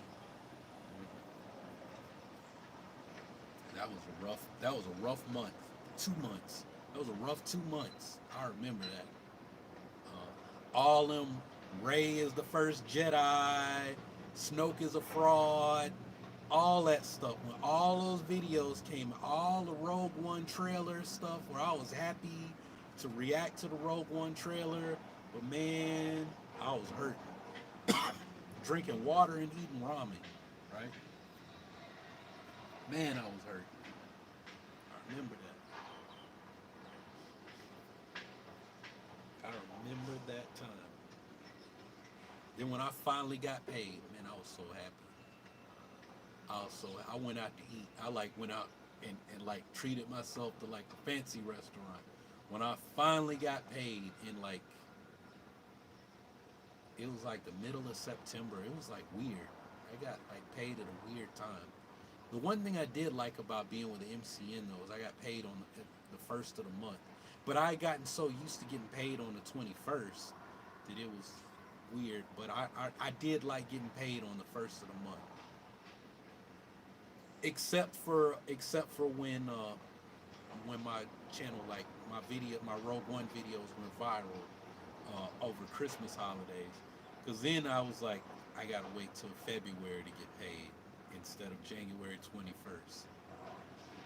Like January 21st, so I was like, because yeah, by then I was working with special needs kids, and they offered me that full-time job where I was just subbing, and I should have, just hindsight, I should have kept subbing, because the way it worked was like they called because they needed me every day, so I was basically full time anyway, but I wasn't full time like benefits and stuff. I was just like, oh, we need you today, and we're probably gonna need you all this week and next week too. And you know what? Just book yourself for the month. And then I would just say, yo, man, I can't come in tomorrow. I gotta, or I'd wake up and I'm like, yo, I'm working on a video. I'm just not gonna answer my phone. I'm not going in, because that's how it works when you're a substitute teacher. You just, if you don't want to work, you just don't work, right? Unless you scheduled yourself already, right? But I used to just say, look, I'm day to day, or if y'all tell me in advance and I don't have anything planned, then I'll put myself in. Um, So I would wake up. So yeah, because after Rogue One and January rolled around, they had already had me scheduled to work that first week of school, and then the Last Jedi, they dropped the title, and I remember for some reason I overslept that day, and I was like, man, I should still go in. I can go in as long as I get there before 10, I get paid for the full day. And then that came out, and I was like, nope, I'm staying home making a video. And then they offered me full time, and if I was like, I'll just do it the rest of the school year, and then when the summer hits, then I'll hit YouTube hard, and that'll be it. And then Geekdom was like, yo, man, you don't want to quit your day job. And I was like, yeah, maybe I should. No, man, I should have stayed. I should have stayed subbing part time, and because I'm saying all of that, just any aspiring YouTube creator. Well, if I knew then what I know now, if I knew then what I know now, I could have taken the job full time. Because then I used to think, okay, I used to like, I had this weird formula. At the time, I was like, every time I upload, I get 30 to 40,000 views every time I upload a video. I wish I still did that. I miss those times. Every time I upload a video, I'm gonna get 30 to 40,000 views. Anytime I upload. So I said, so if I upload 30 videos, I'm gonna get 1 million views. That was my logic. If I do 30 videos, I'm gonna get 1 million views or more, right? Some videos might jump out, and that's like I had that Mike Zero logic. The more videos I make, the more views I'll get, right? So that's why he does 3 to 5 videos a day. The more videos I make, the more views I'm gonna get. Um, but when you do that, you can clip. You can clip like a video might jump out. It might jump out, but it might take a week for that video to catch on, right? But where you do that, you start clipping your views on videos you've already posted. Like I'm trying to, I put out I spent like most of the summer putting out videos on another channel, and then I was like, this is stupid. They all have the same message. I just want there to be one channel, right? And people can tune in for what they like and don't watch what they don't want to see. If you don't want to see those Final Fantasy videos, don't watch them, right? But when I start breaking down the story and doing discussions, it's gonna fit. It'll make more sense why I'm posting the story, because then I say, oh, if you heard this and you're interested in this, go watch these videos, right? Because then you don't have to play the game. You can just follow my character through the game, because the cuts, it turns into a movie, right? Apologies if you're one of the new people that just jumped on for the Final Fantasy stuff, because I moved them from the other channel that you were following. But I'm like way farther into the story than what's in the videos. Like I'm on Heaven's Ward now, and I haven't played in 3 weeks, right? So if I hadn't gone to Bangkok and then got sick of food poisoning, I'd probably be on Stormblood by now, right? But I'm kind of stopping my play so I can get further into the stories that I'm presenting on YouTube, right? I kind of want to get caught up because I got like 100 hours of gameplay to like go through, and I'm only just starting. I'm only just into the story. Like if you play 14, then the next video that I'll edit is like forming the Eorzean Alliance. So that's early. That's like level 15. And if I said I'm in Heaven's Ward, I'm like on level like 56 story content now, right? And and I still got to get through. Yeah, it's really long. Like I don't. I said I wanted to put out 3 videos a week on Final Fantasy, but now over here, I don't know that I can do that. I think I can only put out like 2 a week. So it might take me till like it might take me a year to get through everything as far as putting up the videos out on YouTube, and then I might That gives me plenty of time to get them edited and everything. But eventually, I want to fall into a schedule where it's like Final Fantasy 14 videos come out this day, Star Wars like scripted videos come out these days. But the best days and times for me to upload is when Star Wars videos will probably come out, because that's that's what most right now, that's what most people are subscribed for, not for the other stuff. And then I look at like the worst upload days, and I already know Friday is a horrible day for me to upload a video. I'll either go live or not, just not do anything on Fridays. Friday is like the worst day for me to upload. And then every 3 months, then I have to go back and look at the data. Like I said, I've been working with a YouTube coach, so the way like my that's why I was like, if I knew the stuff that I know now back then, uh, things would have been different. I wouldn't have felt like, oh, I got to put out a Star Wars video every day. I would have understood, you know what? If I put out videos on these certain days, they'll blow up, right? Like not, oh, every time I upload, I get 30,000, because that was really an average. Some videos get more views, some get less, right? If I had realized, oh, Star Wars Rebels came out, I gotta hurry up and get my review up. It's like, you know what? Because I do that, and then I get it up, but that's not a good day for me to upload a video. It was like, oh, yeah, my Star Wars review is gonna come out this day, and it was like, well, everybody else's review is already up, so if I don't get mine up, it's not gonna do well. If I had known, because didn't Star Wars Rebels just come out on Sunday mornings? Um, Actually, Sunday afternoon is one of the best times for me to upload, so uh, maybe that wouldn't have been worked out so well. But Wednesday, maybe Tuesday is a good day. So, all right, you've seen the episode on Tuesday, on Sunday morning.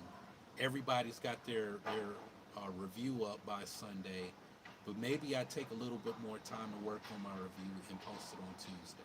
Right? I remember, I think I used, when I first started out, I was like, yeah, I post on Tuesdays, Thursdays, and or Mondays, Wednesdays, and Saturdays, something like that.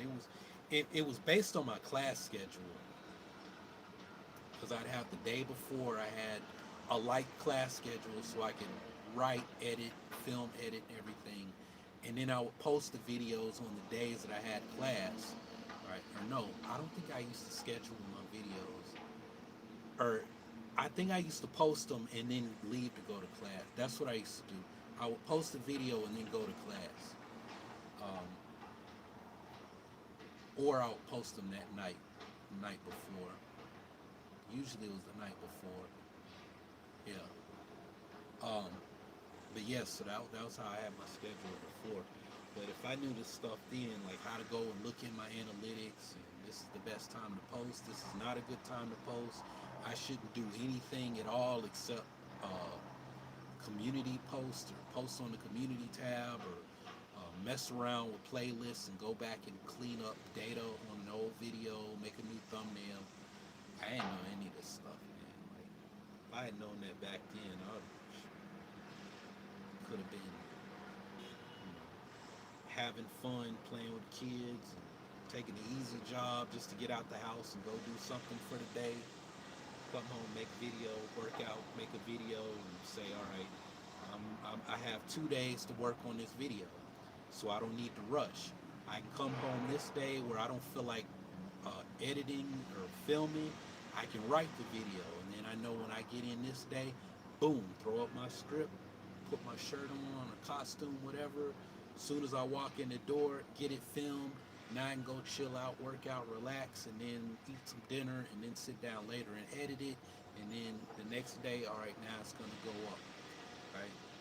Uh, People trying to smash out content and just boom, next video. They get burnt out, man. They get sick. My homie, he's learning that now. He learned it the hard way. He's been very highly successful on YouTube, but man, what did it do to his health? You know, a lot of people can say that. Mental health, physical health, whatever. There's a whole lot of people that's got big YouTube channels battling depression, man. A whole lot, right? Because you feel like you're just feeding the monster. You feeding the monster, watching numbers, feeding the monster. Oh, the algorithm hates me. The algorithm doesn't like me. We don't even know. It's 7 different algorithms. There's not one YouTube algorithm. There's 7, right? And you know, just get caught up playing that game and then burn it up. Anyway, I've been talking long enough. I'll answer one last question. What do I want to see in The Mandalorian? I want to see a good story. That's it. I know you might want something more specific. I don't know what they're going to give us. I mean, I think that Moff Gideon is force sensitive, but if he's not, it's not going to end my world. I just think he is. He might not be. It might be true that he's wants to experiment on Baby Yoda to figure out how he can give himself the Force. That's a possibility. I've had a few people say that. They might be right. But I just want to see a good. Whatever they decide to do, I just want the story to be good. That's really that. At the end of the day, that's all I can ask for. As long as, because if the story is good, then that gives me something to talk about.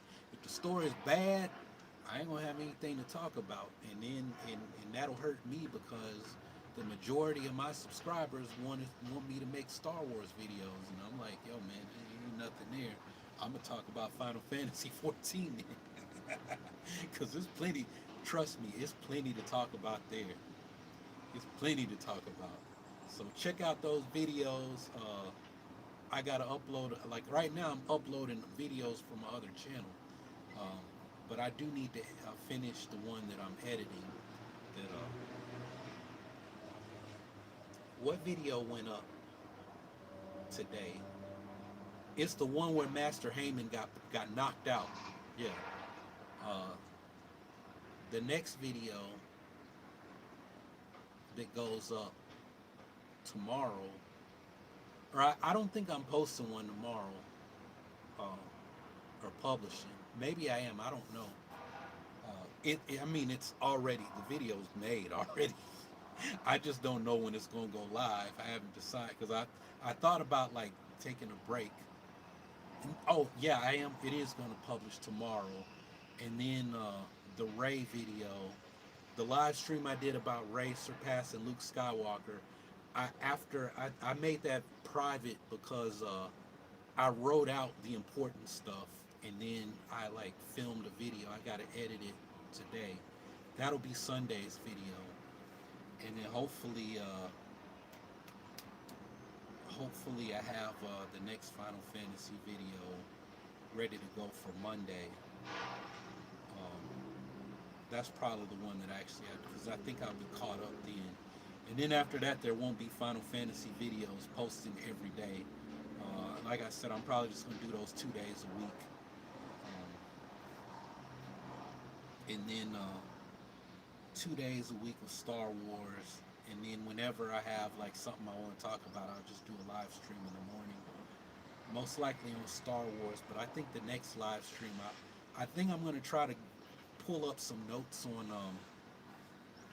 what did I say, the Eternals? Because I did an Eternals video a long time ago. So, maybe people will go back and watch that video. Right, that's what I'd like to accomplish, is some of the videos that I did on other stuff, to get people to go back and see that stuff, and then, oh, he does this too, and then do more.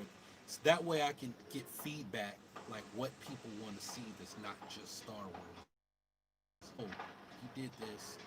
You did this whole video. I didn't know you did it. Oh, yeah, can you follow up on this? Right? Like somebody was like, oh, I didn't even know anything about Marvel's Avengers, the game.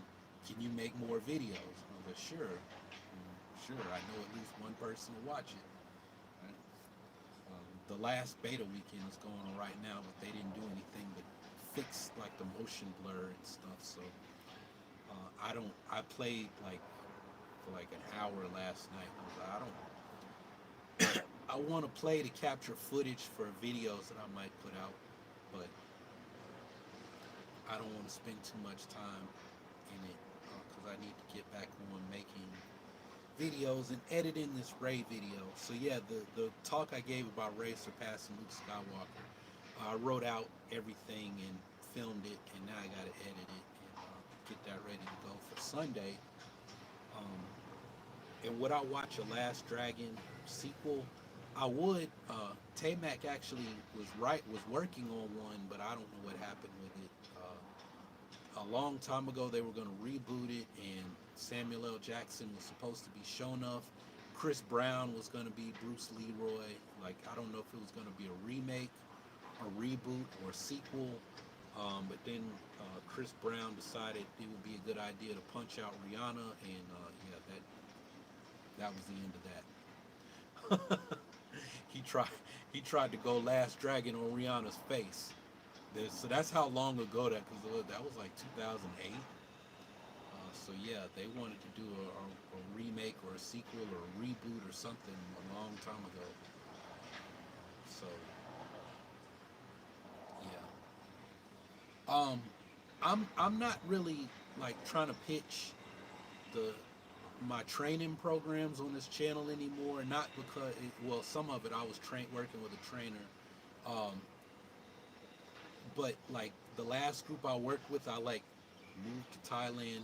I wasn't planning to come here until January, when their stuff would have been over, and I was like left in the middle of their program, and then I couldn't get into their app because I didn't have internet access for the longest, and I can't do it on my phone. I have to be able to sit down, and I remember I got to Chiang Mai and got to a Starbucks that a bunch of digital nomads use, and that was where I was able to like write their program. But the real reason I'm not doing it is because I found out it was hurting my channel. Um, I don't have a. I'm like starting. Well, the first half of the year I was doing fitness certification, and I hurt my back, I hurt my elbows, I hurt my knee, I hurt like everything. So like I've been on the mend for, like all summer. I couldn't complete the certification, so I have to start over, and I'm probably gonna wait till we move, hopefully in December, um, into a bigger place where I can like work out outside, and if we can rent a house where I have a place to work. But I have some kettlebells, I have a pull-up bar, I have a, yeah, I am getting old, and then I have a trainer now that I'm just starting with this week. Um, but it's like it's through like one of my online trainer organizations. Mostly I wanted to see what it's like to be a client working with somebody online. So it helps. It's like if you do this thing, the best way to learn how to do something is to go through it yourself, right? Be on the receiving end. So like I was using Trainerize before with the Thor group. Um, I was like, I don't like this app. The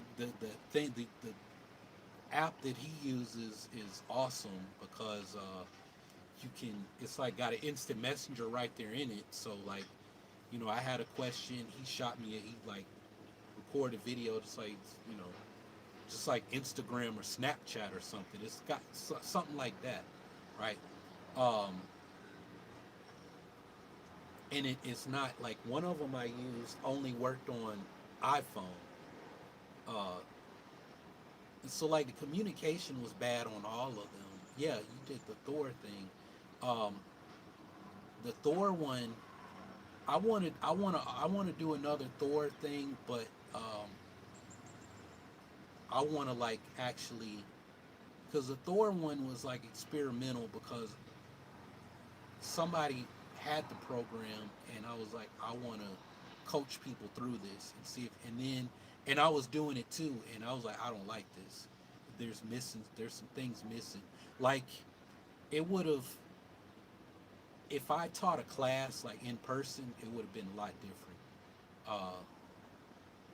Everybody, it would have been more fun for me especially.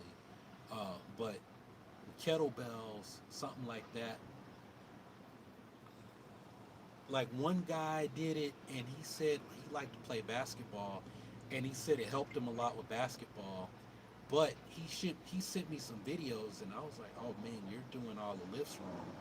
And so stuff like that. If I taught a class in person, I instantly I would have been like, yo, we need to fix this.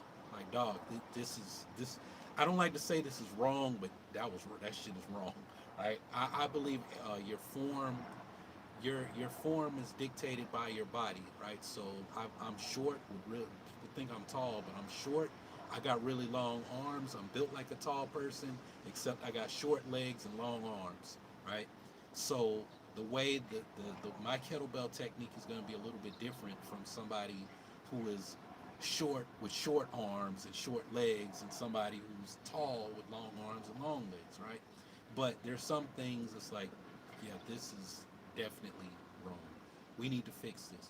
So he sent me a video, and then I was trying to like send him corrections, and I just had a lot of trouble like getting it filmed and everything else.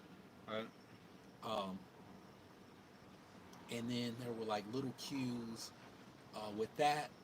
It was military presses or double kettlebell pressing, and it's like there's a certain way that you're supposed to do these, and I don't know if some people are doing them that way. I had no way to check weights. I had no way to like check intensity. With this app that I'm using now, just be like, yo, can you film this and just 30 seconds and upload it here? Just pull out your phone, record it. It doesn't have to be special. You don't have to post to YouTube or anything like that. Because I really liked, excuse me, the last app that I used, but people couldn't attach video, and I was like, I need video. And then the program that I was doing this certification for, is eventually I want to do. I want like I have a new. It's not new. It's actually old. Like this was my old YouTube channel. What I really started out YouTube doing was Golden Bell training. It was like kettlebells and calisthenics, like workouts designed specifically for martial arts people. But it's like you don't. If you want to be like Bruce Lee, like look like Bruce Lee, you don't have to be a martial art. You just have that interest. But my target demographic, my target audience was martial arts people, right? So that's Urban Acolyte grew out of that, right? Is I had this idea, I was trying to figure out how to do it, and then I was like, oh, what if like I have this thing, and it's like an online magazine, and it's like a blog site and a YouTube channel, and it's like martial arts, fitness, nutrition, and like geek stuff. So like people that are into Star Wars, that like want to be like this super Jedi type deal, but then they're kind of interested in martial arts, fitness, and so I have all these guest writers come in, and it's just sections for just like you read in a magazine. This is like black belt magazine for geeks, right? That's what Urban Acolyte was supposed to have been. That grew out of Golden Bell training. And so like I didn't really know how to go about doing it on YouTube, and it kind of morphed into this weird thing where one day I'm talking about Bible scriptures, and then meditation and like Kundalini chakra stuff, and then I'm talking about Tai Chi philosophy, and then I had like, I don't want to say I had weird people watching me because they were my first subscribers, so I don't want to call them weird, but they, a lot of the people were like, I mean, some like Gordon Brown Gordon Brown was this English guy. I miss Gordon because he helped me out a lot. Like he used to leave me all kind of feedback. He was like, Prince, the audio sucked on this one. You need to switch out that mic. I noticed you were wearing a different mic.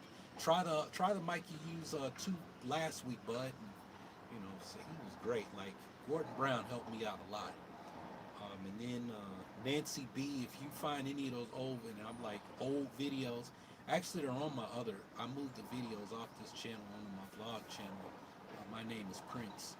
Um, and I'll like all the videos where I'm like, can you be Hindu and Christian at the same time? What if you're Hindu but you like to pray to all those videos? Nancy B would send me an email, and I would make a video responding to her.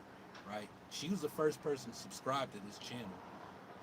All the first T-shirts I came out with, all the, like Remember to Breathe, all that stuff. Nancy B's the only other person to buy those shirts. It's like me and her, and I bought them. All of mine were too small, and I left them back in the U.S. And somebody said that they wanted to buy one, but all the T-shirt designs are on my desktop back in the U.S. I thought I copied them on my portable hard drive, but I didn't.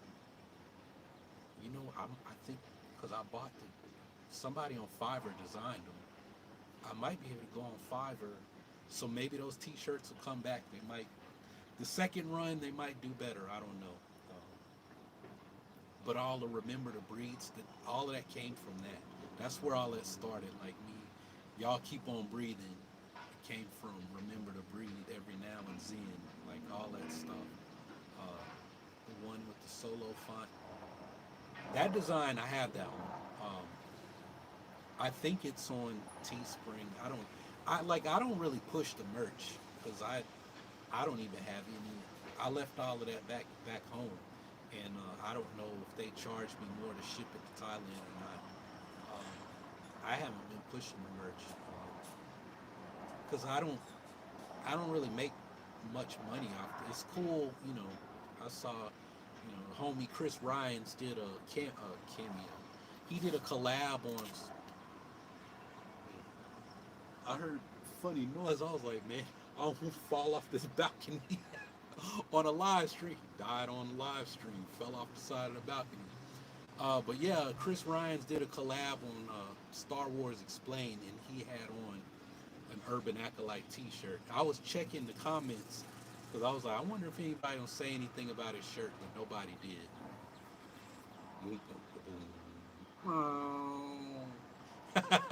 But yeah, I mean, if y'all want those shirts to come back, they can. What I want is a shirt with the new logo on it, and I don't know why. The only reason there isn't one is just because I haven't made one. Because it doesn't. It's no. All you do is just drop the design on Teespring or T Chip or whatever the one is that YouTube wants us to promote. That they're, oh yeah, we're gonna help you with your merch, whatever. I haven't cared. Whenever I talk to kids and they start asking me about YouTube, they're like, how do you make money on YouTube? What about merch? And I'm like, you don't make money off of merch unless you have a high markup on it. Now, if you make it yourself and you control distribution and everything, yes, like what the Hodge twins do, where they print the shirt somewhere and they have them, in their basements, and when you order it, somebody, one of their kids or their wives or somebody, ships it to you. Yes, then you make, because then like you sell a $15 shirt, and the company that sells it, they making $10 on the shirt, $12 on the shirt. Well, the shirt's $15. You make $3 to $5, right? But if you buy a shirt, if you buy these shirts in bulk from some of these places where you get them for like $5 and you sell them for $15, well, now you made 10, right? The great thing about merch through these places is you don't touch the product. You don't have to deal with anything. You don't deal with orders, none of that stuff. But, you turn all that freedom over to somebody else. Another merch is like Stupendous Wave does in some of these other places.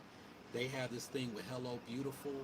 Hello Beautiful reached out to me. They were like, oh yeah, we've got all this Star Wars merch. We'd love to have you as a promoter. The Stupendous Wave makes money promoting it on his channel. And I looked at it and I'm like, y'all are a drop shipping company. So, yeah, I could, we even make the trail, like the little trailer. If you watch Stupendous Wave, you see the trailer and he's got all of Star Wars hoodies 3D screen. I don't mean to put his business on blast, but I mean, what's he gonna do? Sue me? He can't. Uh, Cause I mean, they give it to everybody. Yeah, they make those videos for you, and then they're like, oh, all you gotta do is just drop it in your video. Right? So I looked. I'm like, this is a drop shipping company. I could make myself a drop shipping site and sell the stuff myself, right? And then I get to choose what's in the store, right? So I thought about that. The only problem is with it being a drop shipping company, if they sell crap and I would have to buy it myself to inspect it. Otherwise, I'm gonna have people mad at me like, "Oh, Prince, I went to your store. I bought a dark saber, and when I got it, it was a piece of junk. It wasn't. It wasn't the one in the picture. You know, you're lying. You know, you're scamming people." And I'm like, I'm running a drop shipping company, so I'm not scamming people. The person that I, put it in, the vendor scammed me. You paid them, you paid me, and I paid them, right? Except I can mark it up because that's how drop shipping works. You know, I sell this little Taoist medallion to you for $10 that I got for 50 cents in China. It's drop shipping, right? So I looked at the thing and I'm like, okay, they're paying like $5 commissions, $10 commissions on these Star Wars hoodies that cost like $50, right? I mean, that's nice for Stupendous Wade, but I'm like,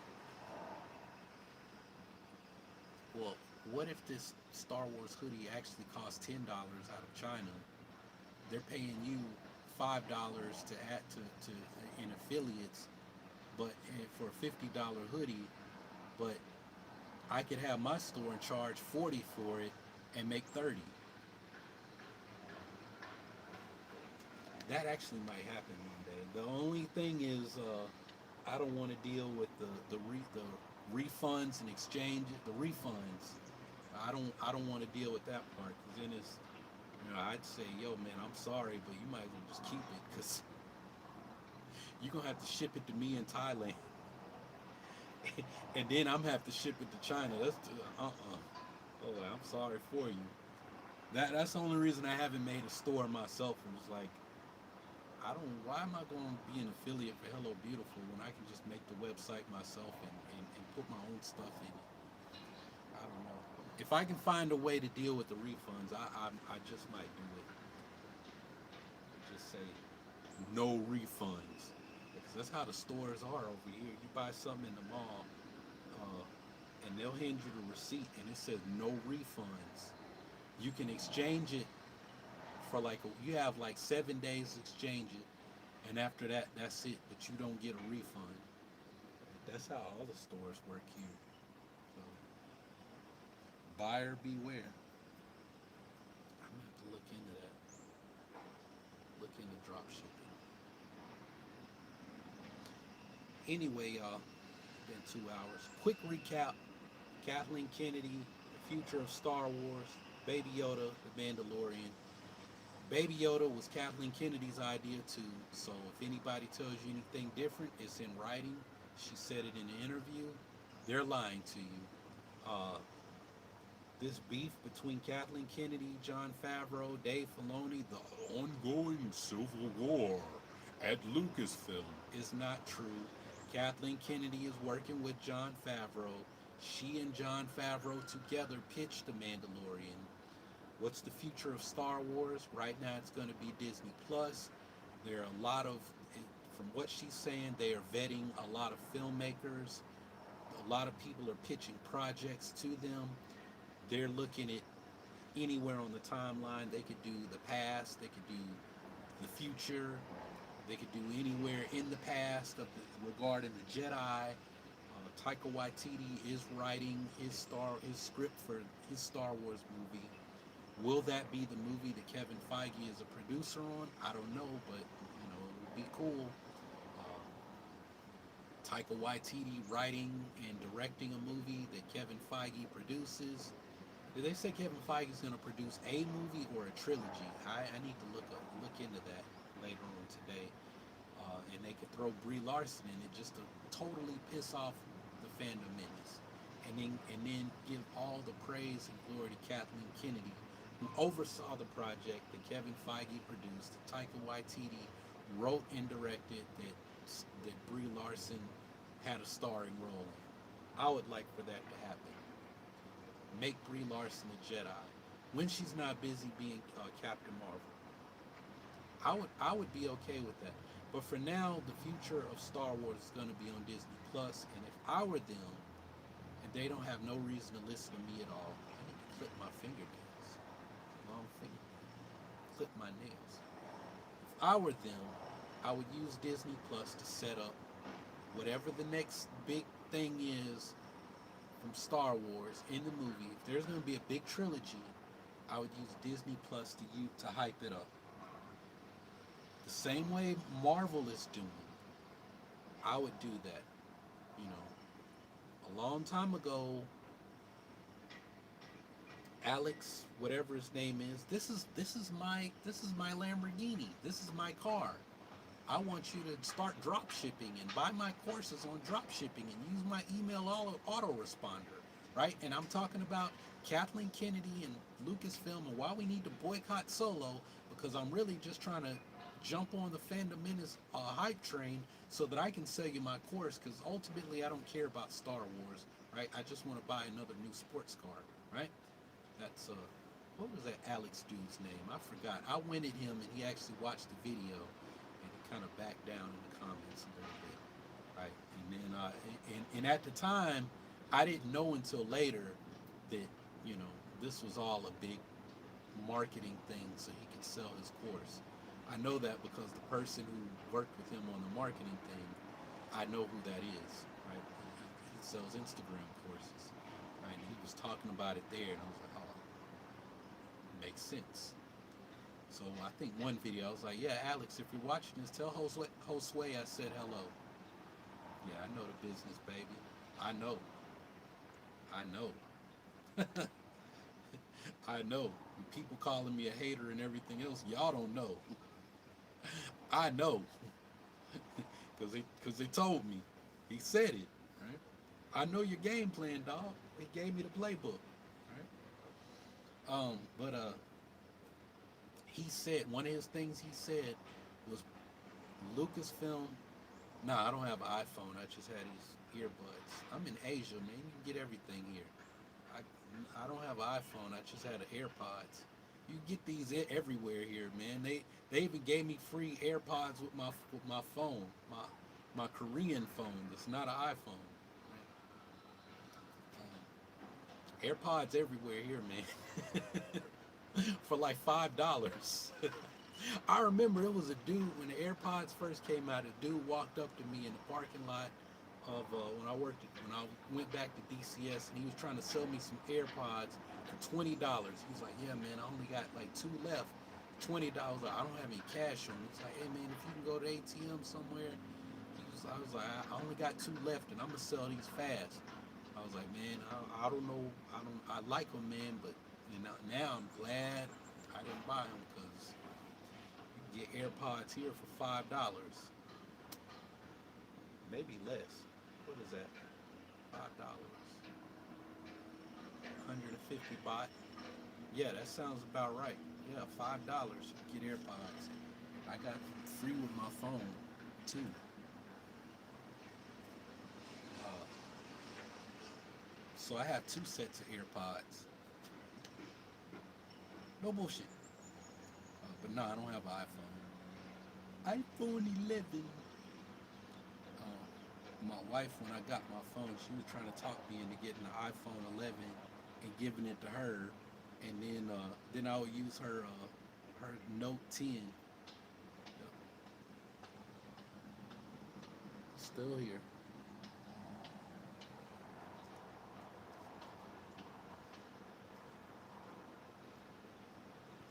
Drop ship some AirPods. So y'all saying I should, cause my store, I think I bought the URL. It was gonna be Geek Culture Gear or Geek Gear, something like that, and I was gonna have like all the little Spider-Man shirts that I have on sometimes. All of that stuff is going to be in there. So y'all saying I should put the AirPod, throw the AirPods up in there too. I can make it happen, man. Give me a couple weeks. I can make it happen. Geekgear.com.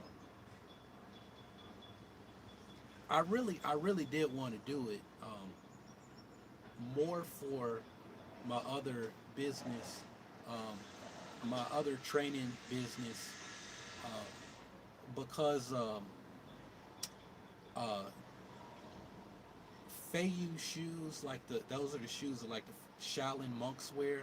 Like I didn't know that there's other companies that make them, and I don't know what the business arrangement is, right? But I'd always been buying my wushu shoes, what I call it, my wushu shoes. They're like they look like Chuck Taylors, but they're padded for doing all the jumps and leaps and everything.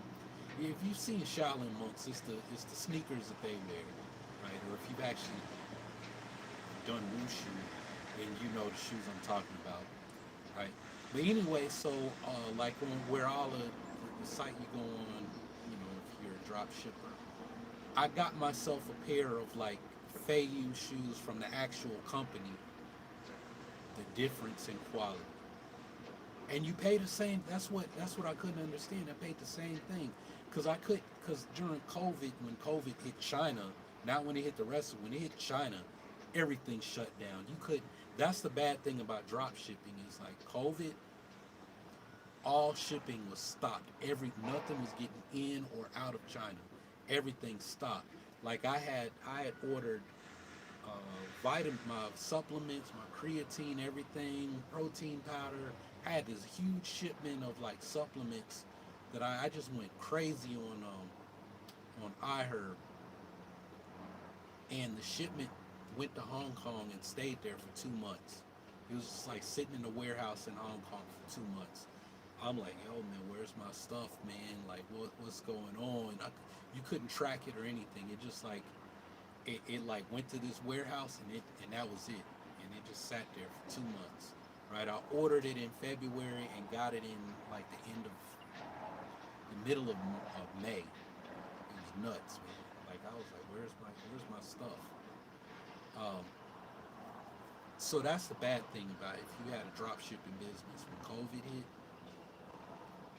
But so like I had ordered my shoes for my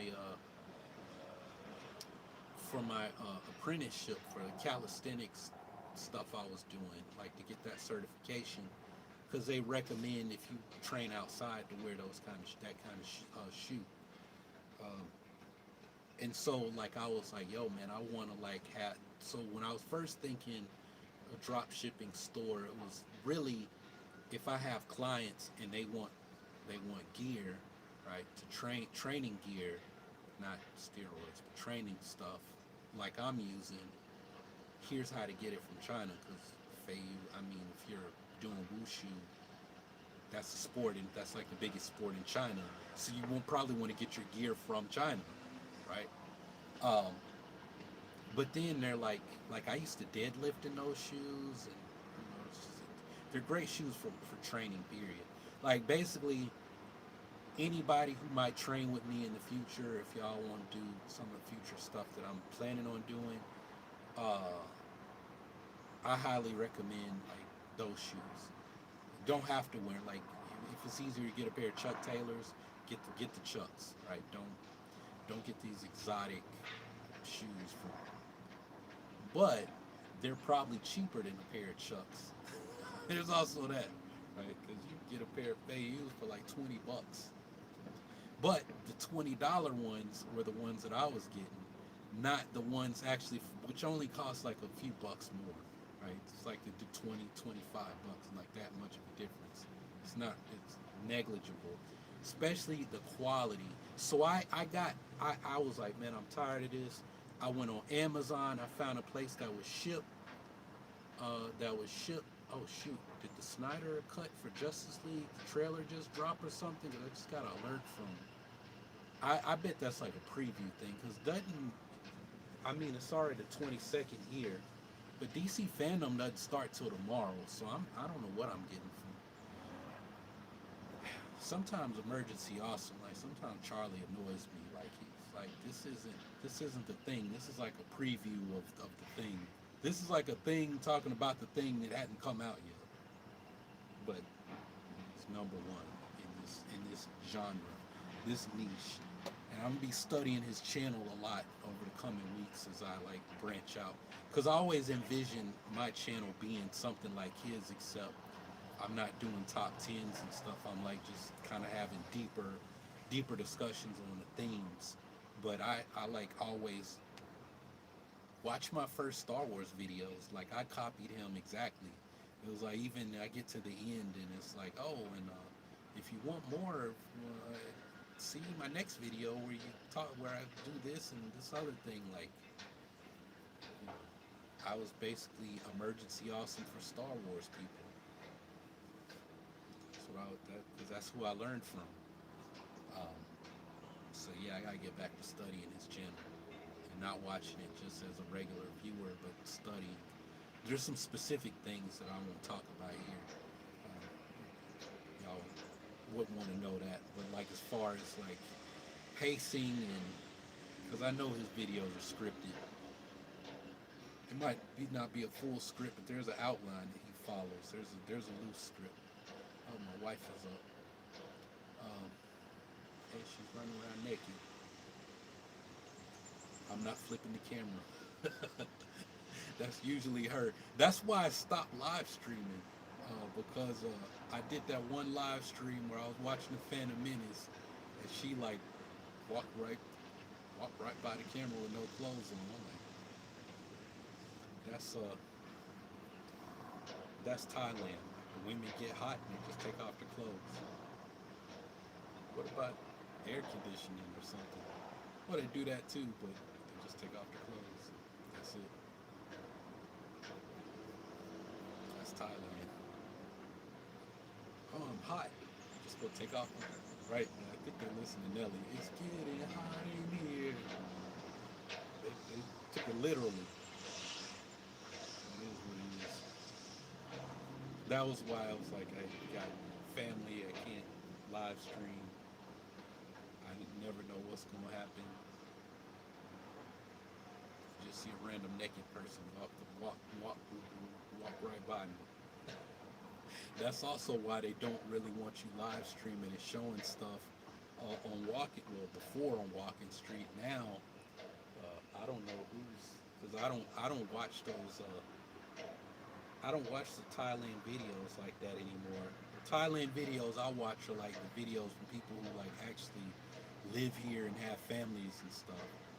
Like I was watching Brianna's Secret Closet a few weeks ago. She's like the number 5 or number 10 like biggest vlogger in Thailand or something. I really only watched her because I'm friends with her dad now, and I was like trying to get tips from him because I'd like to have a Thailand YouTube channel where it's like for Thai, like speaking Thai, but I can't speak Thai yet. Just because I want to see like I want to see what it's like to like make a very niche channel where it's like the only people who can watch this, people who speak this language, just to see if like I want to see some things. Because there's a black dude. He's a personal trainer. He's American. He speaks Thai. He lives here in Pattaya, and he speaks Thai and he's got a channel, but he's like popular, but his channel's not big.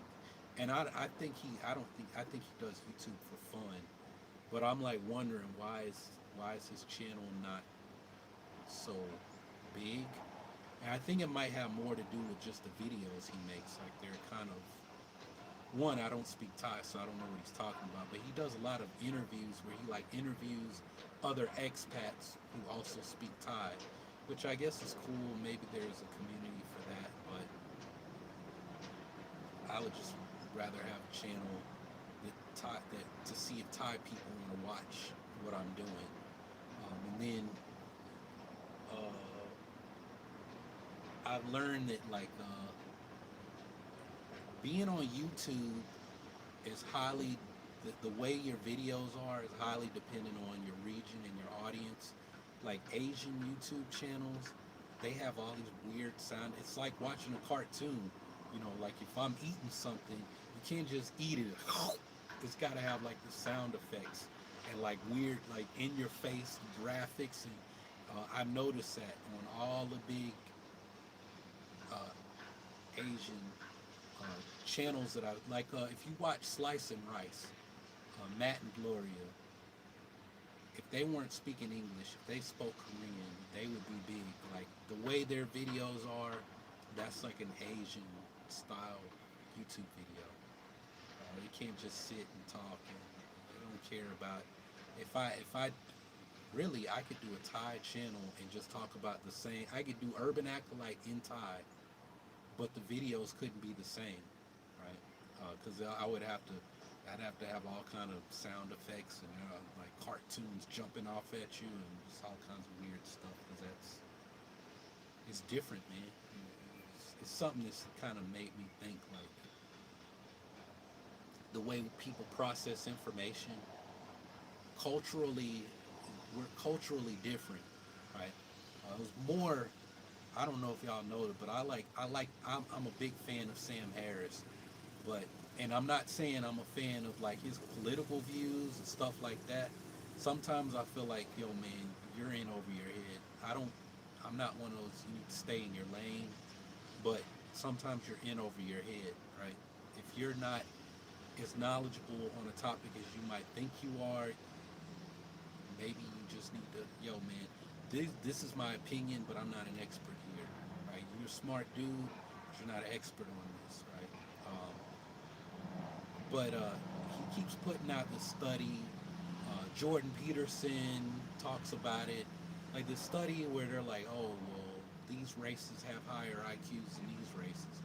And I'm like, first off, who are you studying? Who are they looking at? Like, who are the pool of people? Because, you know, I could take,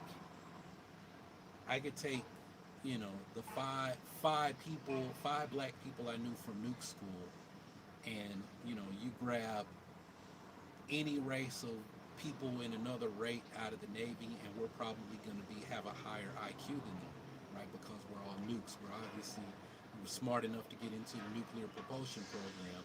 Where somebody who's from a job that has a lower ASVAB score, yes. So I mean, you know, does that then mean, oh, well, these black people are smarter than these other people? No, it just means the people that were part of the study were smarter than the people who were part of the study, right? And then there's cultural differences, like I was saying with the YouTube thing. There's cultural differences in how we process information. Going to Star Wars, right? And where I talked 2 hours ago now about we all are attracted to Star Wars for different reasons. People see different things that they want to see in Star Wars. There are cultural reasons for that. I think, you know, me having grown up in church, sort of exposed to Christian mysticism, but not really. I mean, my mom speaks in tongues, prophecy, and all of this. You know, part of that black church kind of Pentecostal experience, even though I've never Pentecostal, would make me more attracted to and then my mom being a big sci-fi geek, make me more attracted to the more spiritual aspects of Star Wars, right? You know, just because of the way I was raised. If I was really Pentecostal, I would have looked at Star Wars, oh, that's worldly, that's of the world, I'm not watching that. Right? Which I think might be a reason when they're like, black people don't like sci-fi. I think that, like, black people don't like sci-fi because they don't like science fiction. They don't understand the science, they're dumb.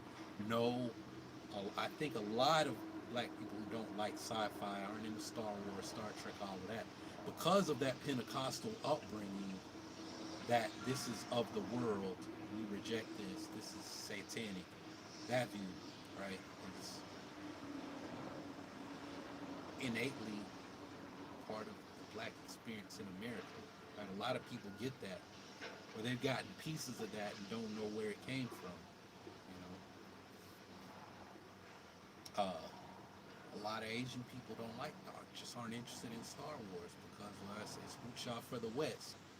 You got, you grew up with stories of Sun Wukong flying on clouds and Sun Wukong, the immortal, invincible fighting Buddha, right? Hanuman, which Sun Wukong comes from that.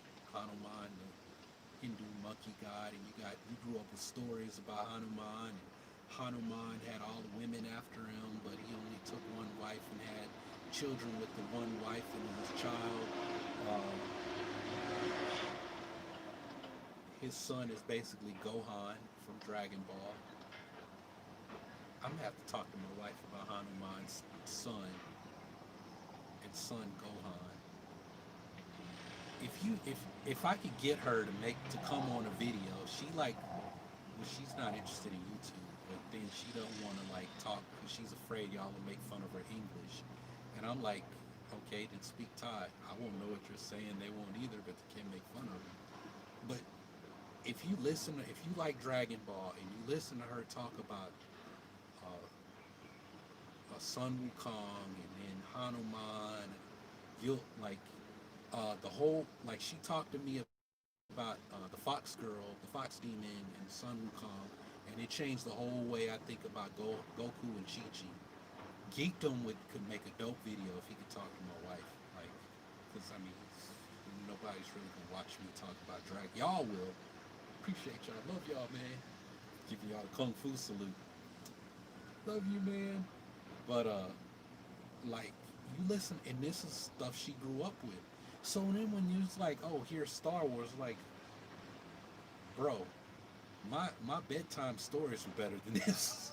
I don't care. I'm gonna watch Luke Skywalker, right?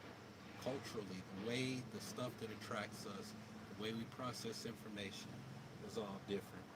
But she's like, look, she giving me that look like I think she wants to eat breakfast, and it is 11 here now. So I'm gonna hop off of this one. Why is my step counter counting steps? I'm not taking any steps. But yeah, I'm gonna hop off of here. Thanks for hanging out, y'all. This was a fun chat, and I'm gonna keep doing these because it's fun to hang out, chat with y'all. I'm gonna test my other AirPods the next time because some of y'all said that the sound is okay, but it's not loud. I don't know if that's me because I don't talk loud. Like, if I talk loud in a video, it's because I'm mic'd up and then I amplified my voice in post-production, but I don't actually talk loud in real life. In real life, I'm very quiet. And then I don't know if y'all are hearing the outside noise either.